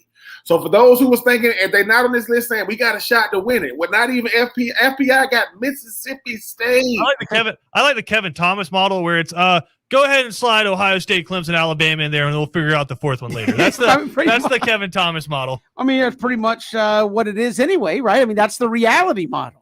If you really want to look at it. Oh, we're talking about real things right now? Yeah, let's talk about real things. And that's what it's been the last handful of years. That's why we need 8 teams in the playoffs. We've got more to come. It's 3 and out all across the Southern Pigskin Radio Network.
Great to be here on this Tuesday. A lot to get to in the final hour. We'll talk about Hall of Fame, College Football Hall of Fame, Braves and Marlins coming up later tonight as well. Also, looking ahead to tomorrow's show, Trey McKinney, Georgia tight end, getting ready for the draft. He will join us, and Josh Berticelli covers Arkansas will join us as the Hogs getting ready for their spring game. So looking forward to that. Trey McKinney, Georgia tight end, I guess, former Georgia tight end, is getting ready for the draft. Looking forward to chat with him tomorrow here on 3 and Out.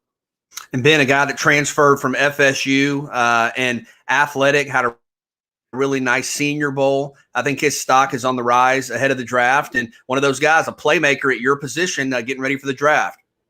Yeah, looking forward to the conversation tomorrow. I mean, I kind of boosted his draft stock. BJ real similar to O.J. Howard when he went to the Senior Bowl not too many years ago. When you talk about being able to show that, look, sometimes, I mean, my career didn't turn out the way I want, but when you did it in front of all the GMs, all the head coaches, and these position coaches at the Senior Bowl, I think he boosted his stock a lot. Looking forward to the conversation tomorrow, especially coming from Florida State, ended up at Georgia. What prompted that decision should be a good combo tomorrow.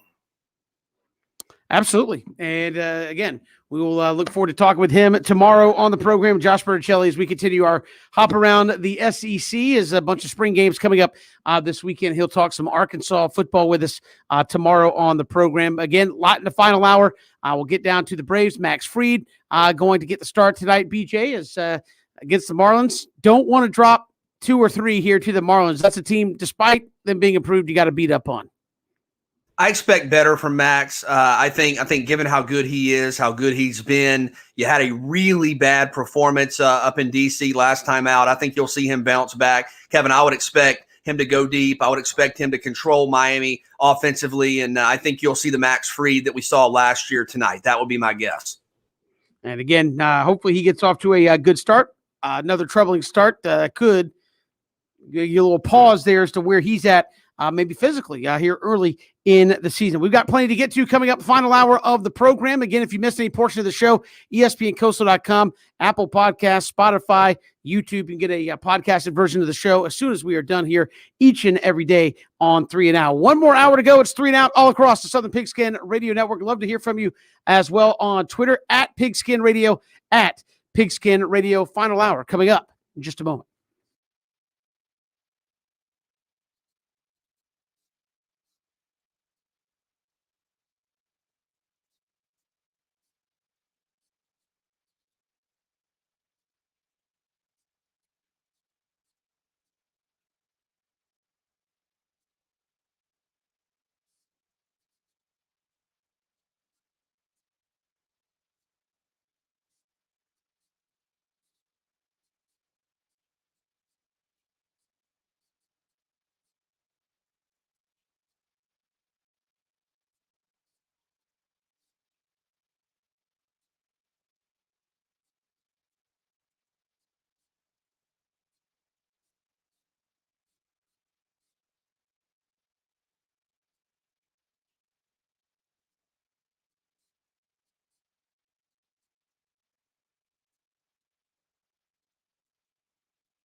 Final hour, 3 and out. Good to be here with you on this Tuesday, counting down towards Braves and Marlins. Tonight, it'll be Max Fried on the mound against Pablo Lopez for the Fish. We'll have coverage for you starting at 6:05. But a lot of debate going on out there in football land, BJ and Ben. NFL. Julian Edelman announced he is going to retire from the National Football League, a 7th-round pick, won a Super Bowl 3 times, Super Bowl MVP.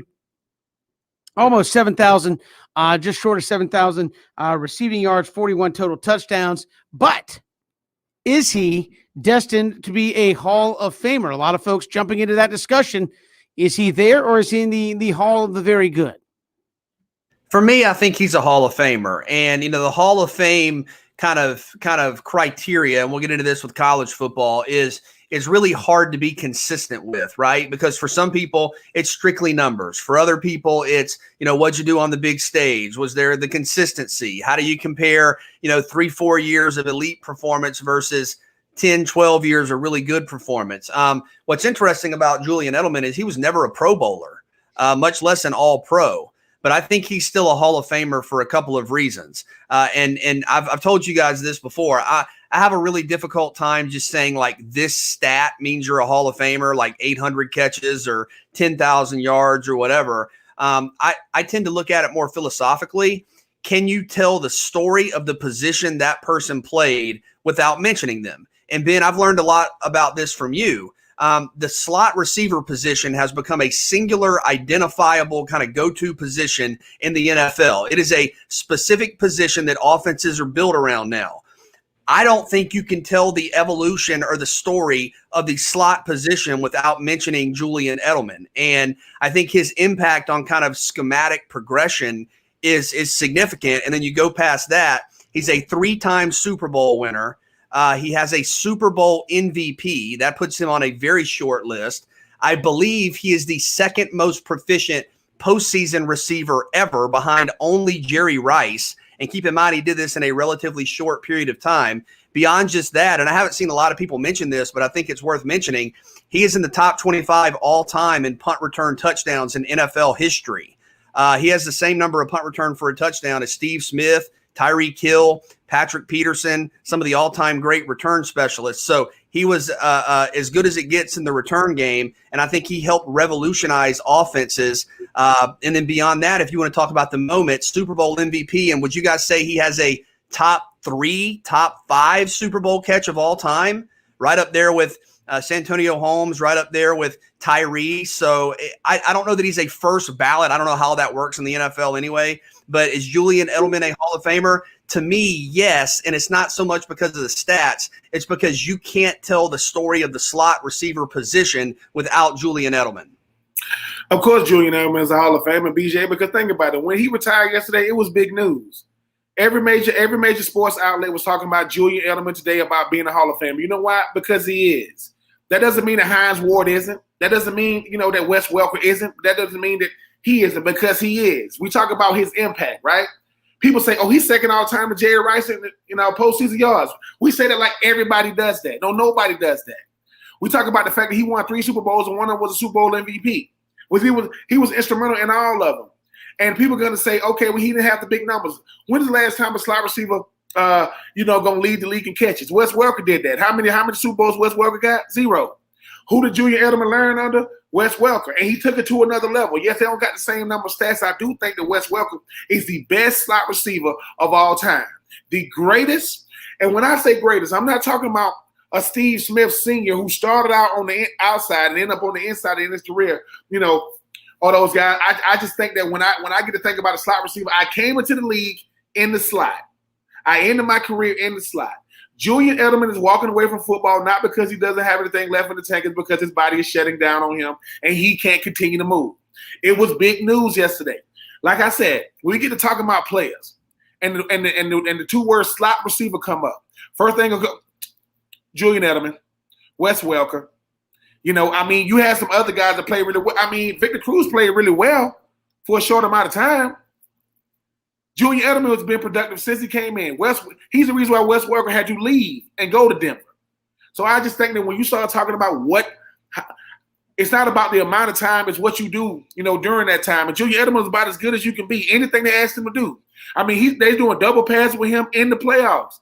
I mean, he started out as a kick returner and became an incredible receiver. It can't always be in the numbers. The numbers don't always tell the whole story. There's supposed to be players that got better numbers than him. When you put his postseason resume, it ain't about regular season all the time.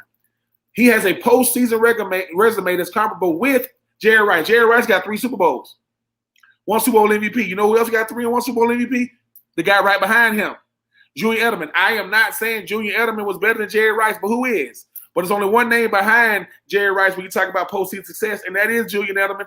I think he is. That's why we debating about it. That's why we up like, oh, is he? Is it? Yes, he is. And just because other people aren't in the Hall of Fame doesn't mean that he don't belong there either. It ain't about them. We're talking about his resume, and his resume, he did it with one team the whole time. The man is a Hall of Famer. It don't got to be first ballot.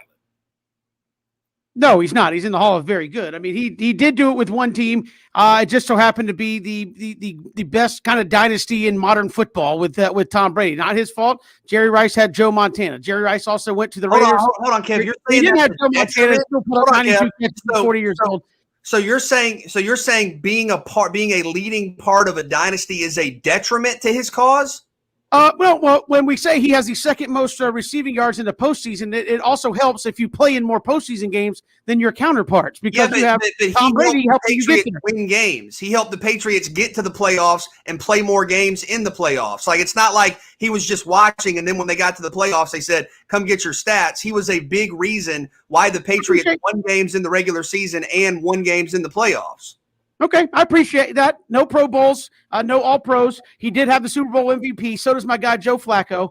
So does my guy Nick Foles. They are also Super Bowl MVPs. I don't think that automatic. Are they second all time in passing in the postseason? They got to as many postseasons as Tom Brady had, maybe. But I mean, I look at, but they didn't. I understand that, but again, I look at Julian Edelman. And when my gut says Julian Edelman, Hall of Fame, my first response is he's very good. You said, can you tell the story? We had to tell the story. Maybe we told a chapter, maybe a paragraph about Julian Edelman. We said, oh, he's a slot receiver. I think when you look at Julian Edelman, was he good? Yes. Was he one of the best receivers in the National Football League, top 3 or 4 year in and year out? I think that's kind of when I look at Hall of Fame, say, hey, are you one of the top 1 or 2 guys at your spot, the wide receiver spot in the National Football League? I don't think he was. I think he was very close, but I don't think he was. Kind of, I guess you could say maybe it was the Phillip Rivers argument. Like, Phillip Rivers is very good. Was he ever the best top 2 or 3 quarterback consistently throughout his career? He might have been top 5. I kind of think the same with Julian Edelman. And again, when we get to the discussion, it doesn't mean I think he stinks and like is overrated and overhyped. I just think he put up some nice numbers. I think he got some nice accolades on his resume. I just don't think he's done enough to get himself into the Hall of Fame, especially when you stack him side by side. Hines Ward. Hines Ward's got a Super Bowl MVP. Hines Ward played multiple positions on offense for the Pittsburgh Steelers. Hines Ward actually has better numbers in his career, maybe not in the postseason, but in his career than Julian Edelman does. Hines Ward is not there. And I know you don't say, well, this guy's not so that, but I mean, Hines Ward has some of the same comparables to Julian Edelman. He's got the MVP. He's got the ring. He's got some of those things, and he's not in. So I think he's very close. Well, not in yet, but for today's argument, Hines Ward is not in the Hall of Fame. So that's all I can go by. I would say Julian Edelman, for me, not in. Very close, but not in. I just look at it as, you mentioned the Phillip Rivers argument. I don't think Phillip Rivers helped revolutionize NFL offenses. I think he was a productive quarterback. Again, you cannot tell the story of the slot receiver position, which, and Ben, you've helped me understand this, which is a very specific position in the NFL now, without Julian Edelman. I mean, if I were to ask you, the guy who played it before him, Wes Welker, you start there. I mean, again, but you don't tell the story of a position with one guy. You don't talk about quarterbacks and go Johnny Unitas, that's it. You talk about the multiple guys that help make the position what it is. And after Wes Welker, the first name that comes up is Julian Edelman. And as Ben said, Wes Welker had 0 Super Bowls. He played with Tom Brady. He played with Peyton Manning. He had 0 Super Bowls. Julian Edelman won 3 and had a Super Bowl MVP. So I think it's physically impossible to tell the story of the slot receiver position without Julian Edelman. It is physically impossible to talk about playmakers in the postseason in the NFL and not mention Julian Edelman. And I don't mean mention, I mean have them be leading names. And that's why I think I've always kind of found it fascinating that people view it as a detriment when you play with other talented players. Like I look at dynasties in college football. If you played at Florida State in the 90s or Miami in the 90s or Nebraska in the 90s or Alabama in the 2000s, I don't look at you and go, you're not as good. I look at you and go, wow, you helped create a standard that we had never before seen. That isn't a detriment. That's an attribute. You were a part of a program. You were a part of a franchise that defied logic, that reestablished the definition of excellence. That's not a negative. That's a positive, right? And Julian Edelman, you can say, oh, well, he played in the postseason. Yeah, because he was one of the NFL's best playmakers and helped the Patriots get to the postseason. And again, the Wes Welker argument, and I think Wes Welker is clearly a Hall of Famer. Obviously, Hines Ward is. That's embarrassing that Hines Ward isn't. But Wes Welker never won a Super Bowl, a single Super Bowl, much less a Super Bowl MVP. So if it's as simple as play with Tom Brady and get a Super Bowl, well, that doesn't seem to be applying across the board. Julian Edelman did not have the regular season production, but I think all of us would agree we evaluate stars in the NBA. We evaluate college football coaches. We evaluate quarterbacks in the NFL off of what you do in the postseason. Why is it any different for any other position? 3 Super Bowls, Super Bowl MVP. You literally are one of the leading names in the history of your position. You changed the way offenses are played in the NFL. You're one of the best return specialists of all time. You were a leading part of a dynasty that won multiple Super Bowls. I don't see how that's not a Hall of Famer.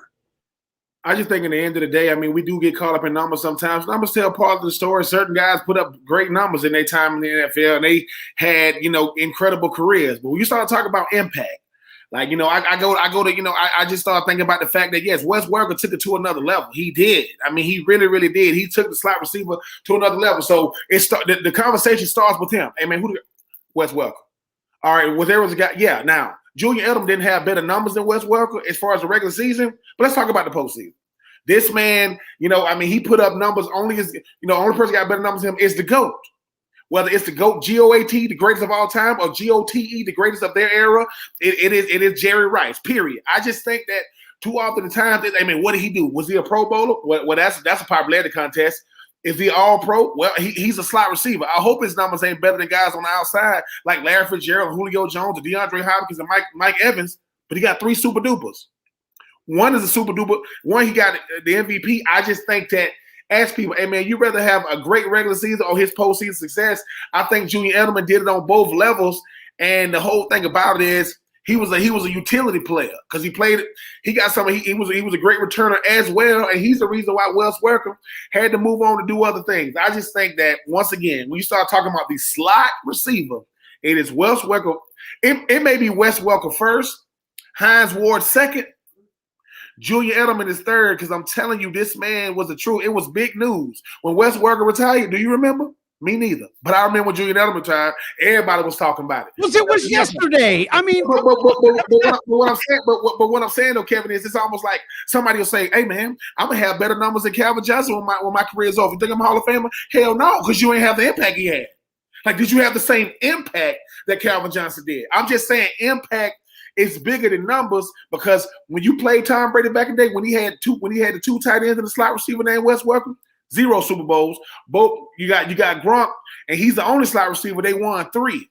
That's got to mean something, man, to be able to know that the status quo of the position got elevated once the best of all time moved on. And I just added my 2 cents. Julian Edelman is a Hall of Famer. I don't know if he's gonna.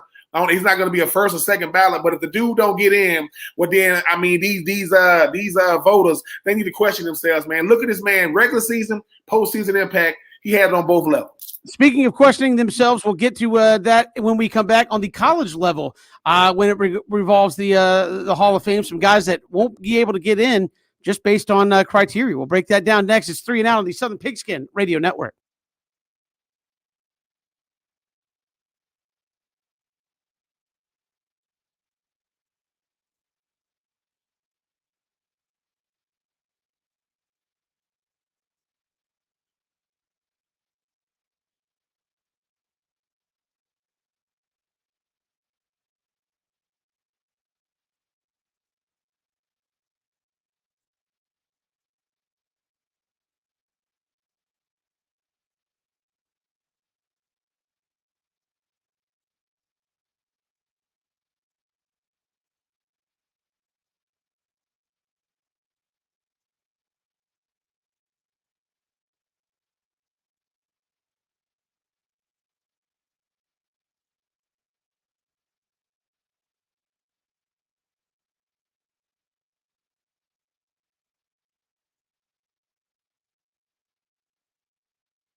Welcome back, 3 and Out here on the Southern Pigskin Radio Network. Kevin, BJ, and Ben, glad you are with us. Just talked about the Hall of Fame with Julian Edelman. What about the College Football Hall of Fame? You had some notable guys. Obviously, Howard Schnellenberger recently passed away. He's not eligible for the Hall of Fame. Doesn't meet the criteria of the winning percentage, despite the fact he's got a national championship, brought Miami back from the brink, started a program at FAU, and obviously you have the criteria for the players where you must be selected a first-team All-American, and you've got guys, I know Nick Chubb is one, you've got a number of guys who put up just ridiculous numbers who are not eligible because they weren't first-team All-American at their respective position. And you look at just the sheer number of guys who are playing college football, who have had an impact, who are putting up big-time numbers at what, if you just count Division 1, 2, 3, because the college football encompasses all of that, College Football Hall of Fame, I mean, you're talking close to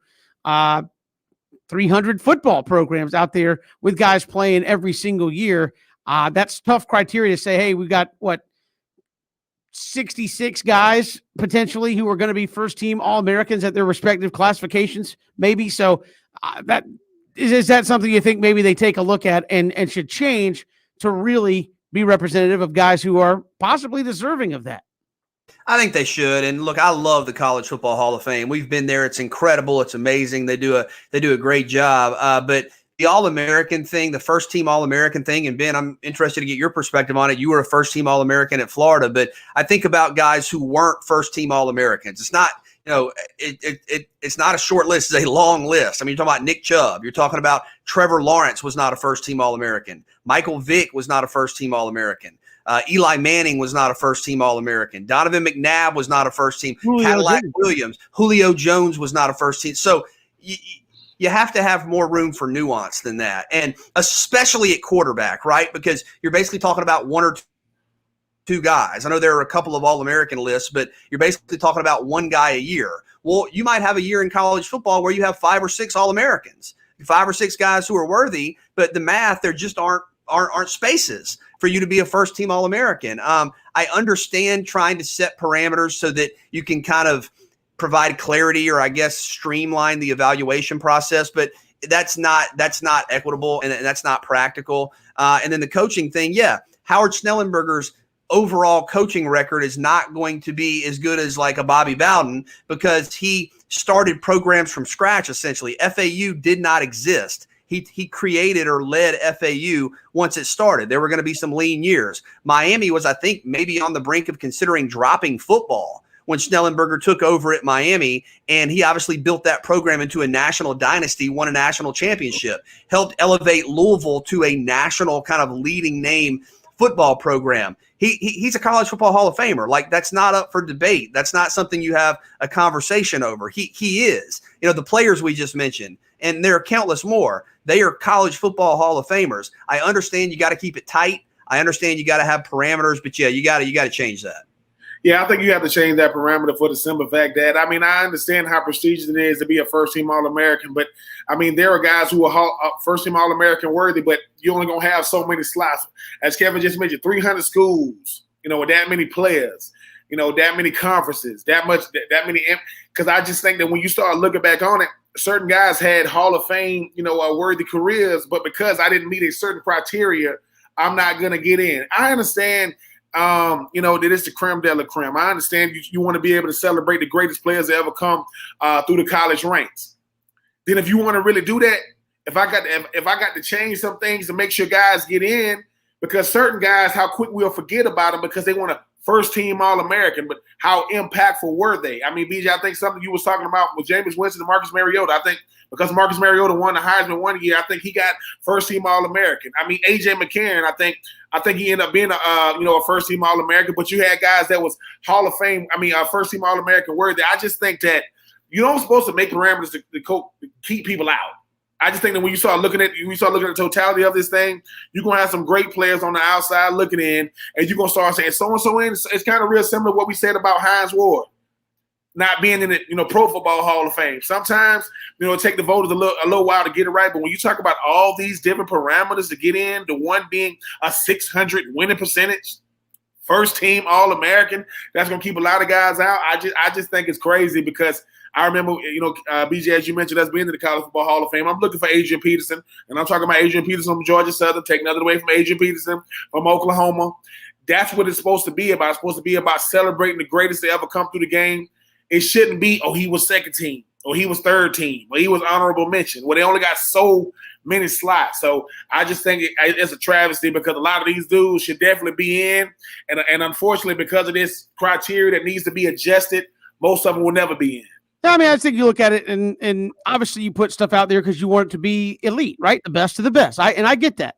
Certainly, you want guys, but at the same time, I think we've seen, the 30 for 30s on like the QB class of what was it, like 80 or so 85, something like that.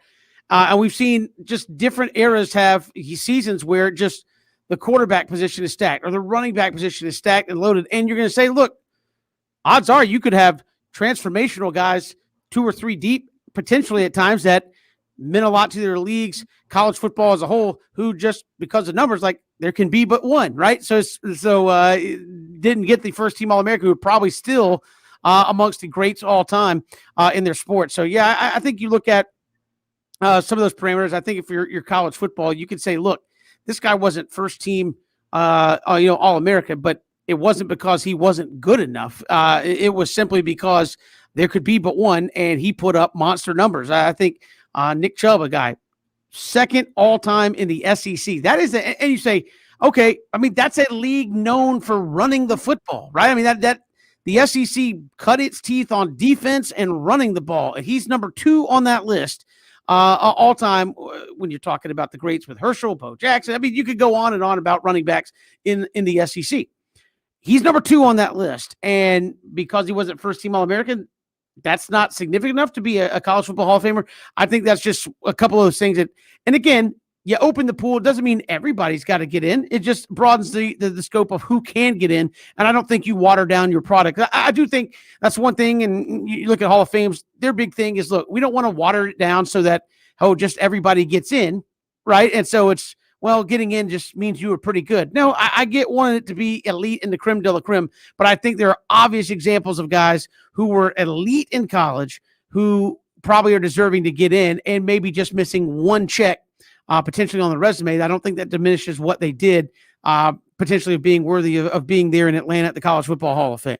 And the talent concentration isn't even national. I mean, it's almost impossible to be a first-team All-American. It's in your conference too. I mean, you could be second-team All-Conference and still be an All-American and still be a College Football Hall of Famer. I look at 2013 in the SEC.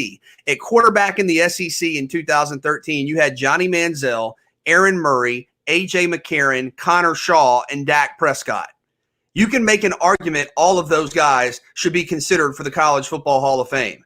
And you would have guys who weren't even all SEC honorable mention that year. So it's just too rigid. It doesn't account for the collection of talent you have around the country and even in respective leagues. I don't think there should be any kind of platitudes on it. I don't think you should have to be an All-American or all SEC, because there could be a year where you're third team all SEC, but you're the third or fourth best player at your position over the last decade. Right? Like Julio Jones, Ben, we were looking it up, is on the SEC all-decade team from when he was at Alabama, but he wasn't an All-American because a lot of things come into that. So I love the college football playoff. I just think those are parameters that need to be changed. Yeah, I agree. Like I said, it is prestige. I do agree with Kevin, man. You talking about the best of the best. You talking about not guys you remember, because that was a team you was, grew up like rooting for, or a conference that you used to watching, or your geographic location in America, who you watch. Certain guys, they name. I mean, BJ, different than, I think college is a little bit different than, in the NFL is. Can you talk about that position in colleges, dude?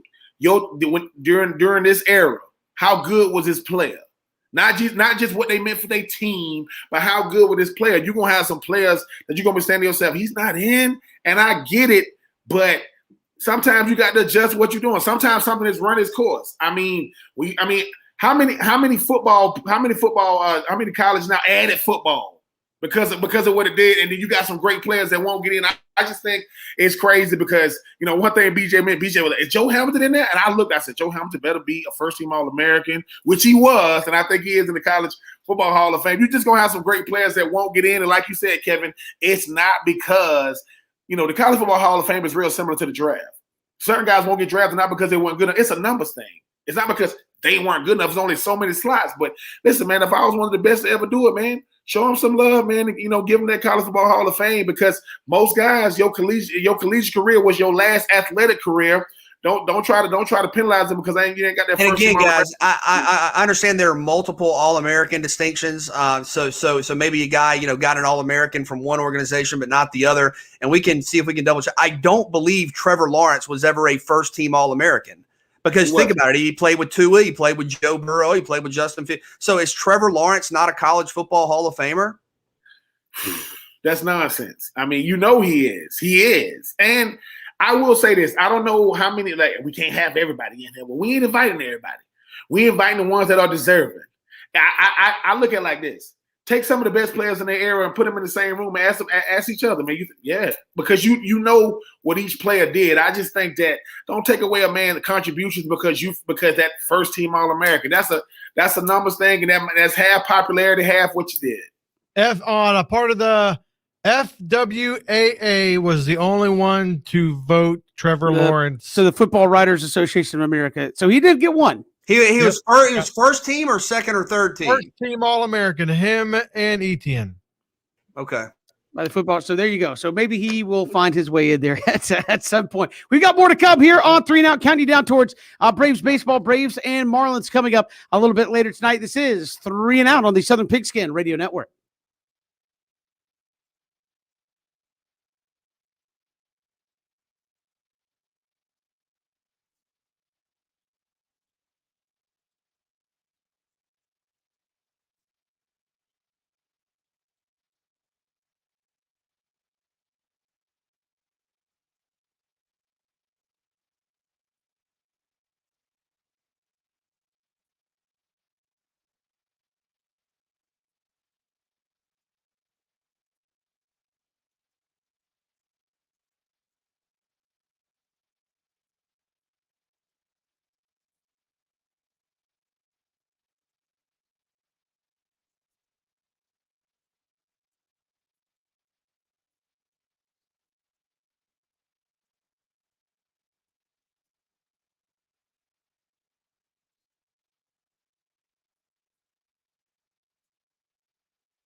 Good to have you here on this Tuesday. Kevin, BJ, and Ben. Glad you are with us. Hit us up on Twitter at Pigskin Radio. We are streaming live, ESPNCoastal.com, live on Facebook, Twitter, and YouTube as well. We've got Braves and Marlins coming up top of the hour, 6:05 with our pregame coverage. Max Fried goes tonight against Pablo Lopez. Braves trying to get back in the win column after we got a tough one. Bullpen game last night. Didn't get it done. Wasted a beautiful start from Huascar Ynoa. Max Fried, though, BJ, 7 innings pitched in his 2 starts total, 9 ERA, of course, a lot of that due to his last start there in D.C. where it did not go well. Got to see some big stuff from him tonight.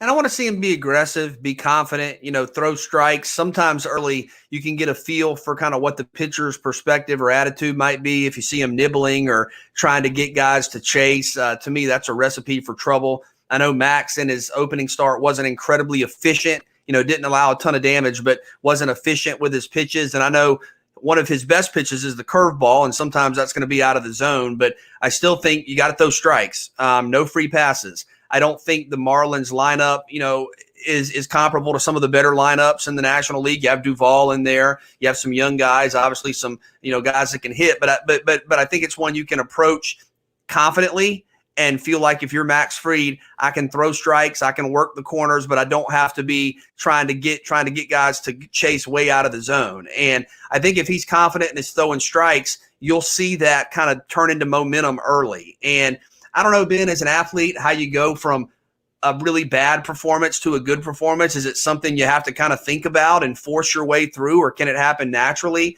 But I do think it's a big start for Max. He's the ace of the rotation right now, and started on opening day. 1 or 2 bad starts, okay. 3 starts to be a little iffy. So I think it's a big spot for him tonight. Yeah, I think if Max just goes out there and be himself, like I said, you know what it takes to go out there and pitch well in the big leagues. Go out there and just be aggressive. But also, just control the mound. I think sometimes when you get the pressing, that's not going to help any athlete on any level. Max, you got a lineup that's going to go out there and score runs for you. Go out there and build that cushion, help you build that confidence. But I go back to playing on the team that matters. Most guys. Most teams in pro sports, you're just filling a slot. What you do doesn't matter, even if it's exceptional, because your team does. Well, the Braves are a team with big-time postseason aspirations. Max Fried is the guy. He's supposed to be the ace, BJ and Kevin, which he is. I think you got to go out there and prove it. That's the thing about any sport is it doesn't matter what you've done. It's what you are doing on the day that you do it. And I like how Kevin always say, listen, man, this is where you pad your stats. It's the Marlins. I'm just saying. They got an owner that loves being their owner, but hate that the fact that he don't want them to do anything of significance. Like, no, I don't want them make the papers do nothing. But I just think that this Braves team, they got to do it in all 3 phases, though. They got to do it. They got to do it with the starting pitching. They're gonna have to do it with their bats. And we talking about Max Fried. Well, Max Fried ain't playing the whole game. They're gonna have to go back to that bullpen, and I think that each level has to pull their own weight. We know what the bats are doing because you got a lot of guys that can get hot. Ronald Acuna Jr. just losing his mind, but Max got to pull his weight. The bats got to pull their weight. The defense got to pull their weight. And Kevin, if Max Fried can take you into the 5th or the 6th, you got to go to that bullpen. And dare I say, the bullpen got to start showing up. It can't be, oh man, it can't be too many more my bads. You got to be more getting it done. Yeah, I think that's fair. I think from this Braves team, if you're a fan of the team, the bullpen was disappointing last night, but you also look at this lineup and say, well, who's hitting? Ronald Acuna is out of his mind, out of his mind. That's about it. Even Freddie Freeman has got his struggles going on. Austin Riley sitting tonight. You've won 2 games because Pablo Sandoval has come off the bench and gotten a hit, and that's all he does. So I do think in some respects the pitching most nights has been good enough to get you there, but you've not been able to hit the ball and score enough runs consistently. I know this team's better than that. That's got to be frustrating. We were expecting a breakout in a big way, BJ, and we have not seen that from anybody other than Ronald Acuna. And he's not going to hit 600-700 forever. So you need some guys to really step up and find their way at the plate. This is resembling a team that maybe got a little comfortable playing American League style baseball last year, which was, hey, it doesn't matter. We're just going to sit around and wait for somebody to jack one over the fence, and that's going to be good enough. I think you got to see somebody other than 13 step up at the plate and do something. And to this point, they haven't. Now, I think also they've probably seen a disproportionate share of elite pitching, but still, at some point, this offense has got to show up. Albies has struggled. Austin Riley has struggled. Freddie Freeman struggled. Ozuna's really struggling. So it's got to be a group collaborative effort. You can't just wait for Acuna to make something happen and think that's going to be enough, 5 out of 7 nights, because it obviously hasn't been.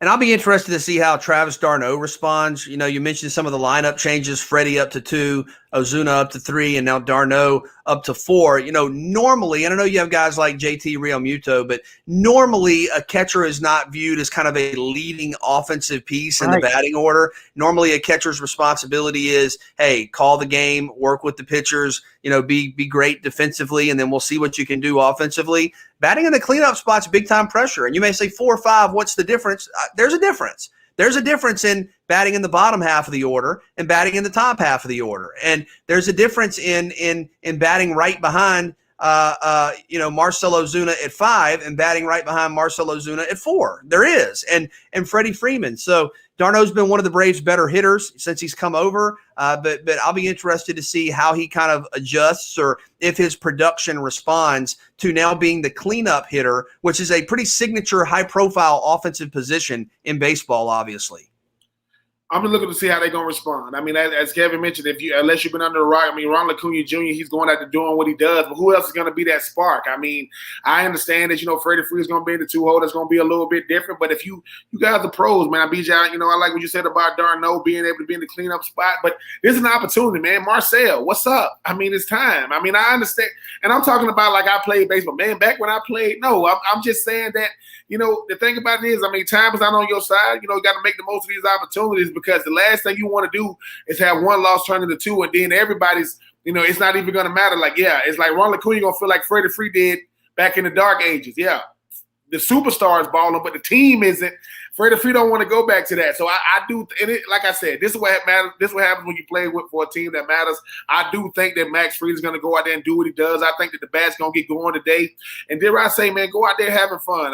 Ronald Acuna, just keep doing what you're doing. This dude, Kevin, like I said, I know we was talking about that 50-50. I know it's never happened, and I know that's not on Ronald Acuna Jr.'s mind, but if anybody can do it, is he capable of having a season like that? Well, if you're going to do it, he's off to a great start. So, again, he can't do it all, but maybe if he goes 50-50, maybe he can do it all by himself. But no, you need other pieces in the lineup to step up. I think a lot of this early season stuff's been magnified because you're playing all divisional opponents. So it's a chance for you to really kind of establish your footing early. You got the Marlins here for the next 3 days. A lot of people still look at them and say, hey, this is a great chance to continue to push it forward. Then you got the Cubs coming up. I know the Cubs have gotten off to an equally sluggish start, so maybe a chance when you go to Chicago to continue to do some things. But I think early on, due to COVID and some things that affect the Nationals, the Braves have seen more than their fair share early on of just top-notch pitching. Say what you will about the Marlins and what Huáscar Ynoa did. Alcantara is a stud and is going to be a big-time pitcher for a long time to come in this league. That's why the Marlins really like him and like what he and a number of guys bring to the table. And he dominated. Braves had the lead 2-1, but he was pitching dominantly. And I think the Braves, from an offensive standpoint, have seen a lot of ace-level pitching in the first 10 games that I think a lot of teams probably haven't. And that's a byproduct of, dude, you're in the National League East. You're going to see that when you're in division more often than not. So I think the Braves have seen plenty of top-notch pitching. You haven't even seen the Mets yet.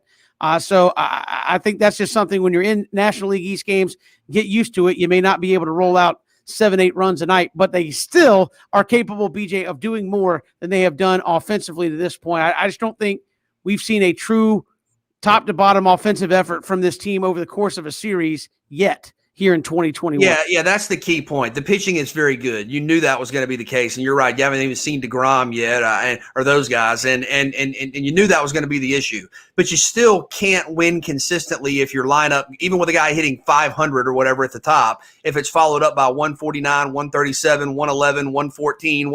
There's a whole lot of ones down the middle of that lineup with the batting average, and again, early in the season, you don't all have to be at 330, but I think you want some guys at least in the middle 200s and the high 200s. And Kevin, right now, I mean, you laugh, everybody's in the 100s, like except Pablo Sandoval and Ronald Acuna, like and maybe Darno. Everybody else is in the 100s, and you're just not going to be able to win baseball games that way. The whole roster can't Dan Uggla at the same time is basically what you're saying there at the batting average. We got more to come here on this Tuesday. It's 3 and Out all across the Southern Pigskin Radio Network.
Good to have you here on this Tuesday, Kevin, BJ, and Ben. Reminder, if you missed any portion of the show, ESPNCoastal.com, Spotify, Apple Podcasts, YouTube. You can get a archived, podcasted version of the show each and every day. And always conversation continues there at ESPNCoastal.com and at Pigskin Radio on Twitter. Love to hear from you there. Appreciate Robbie Weinstein and McLean Baxley joining us, talking some college football on the show. Tomorrow, BJ and Ben, Trey McKitty, Georgia tight end, getting ready for the draft, going to join us.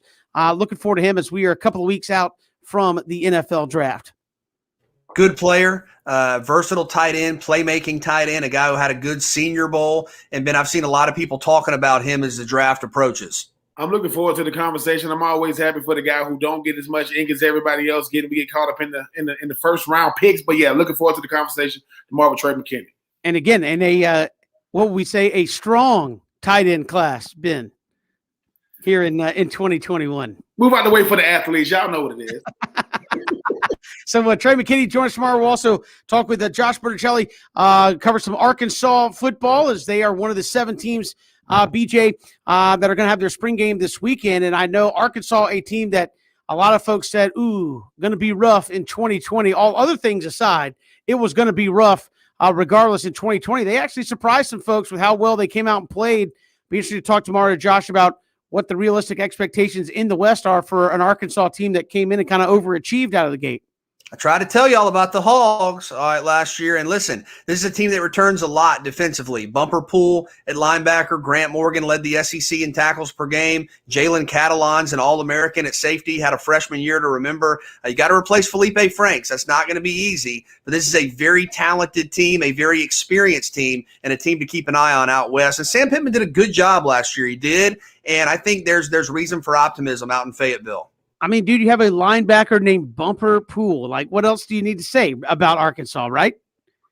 That's the whole story. And he's a player too, Ben. I know you like Bumper Pool. I do like Bumper Pool, man. I mean, we got to listen. Bumper Thumper. That's what I call him. That's why I do radio now. I'm not dealing with guys named Bumper. So we'll talk some Hogs football tomorrow on the show as they get ready for their spring game coming up this weekend. We've got Braves, we got Marlins, game 2 of 4 coming your way. We'll have pregame coverage starting in about 6 minutes or so from right now. And stick around. Max Fried, Pablo Lopez, your pitching matchup this evening. See if the Braves can get back in the win column against the Marlins. For Ben, BJ, I'm Kevin Thomas. We'll see you tomorrow here on 3 and Out, all across the Southern Pigskin Radio Network.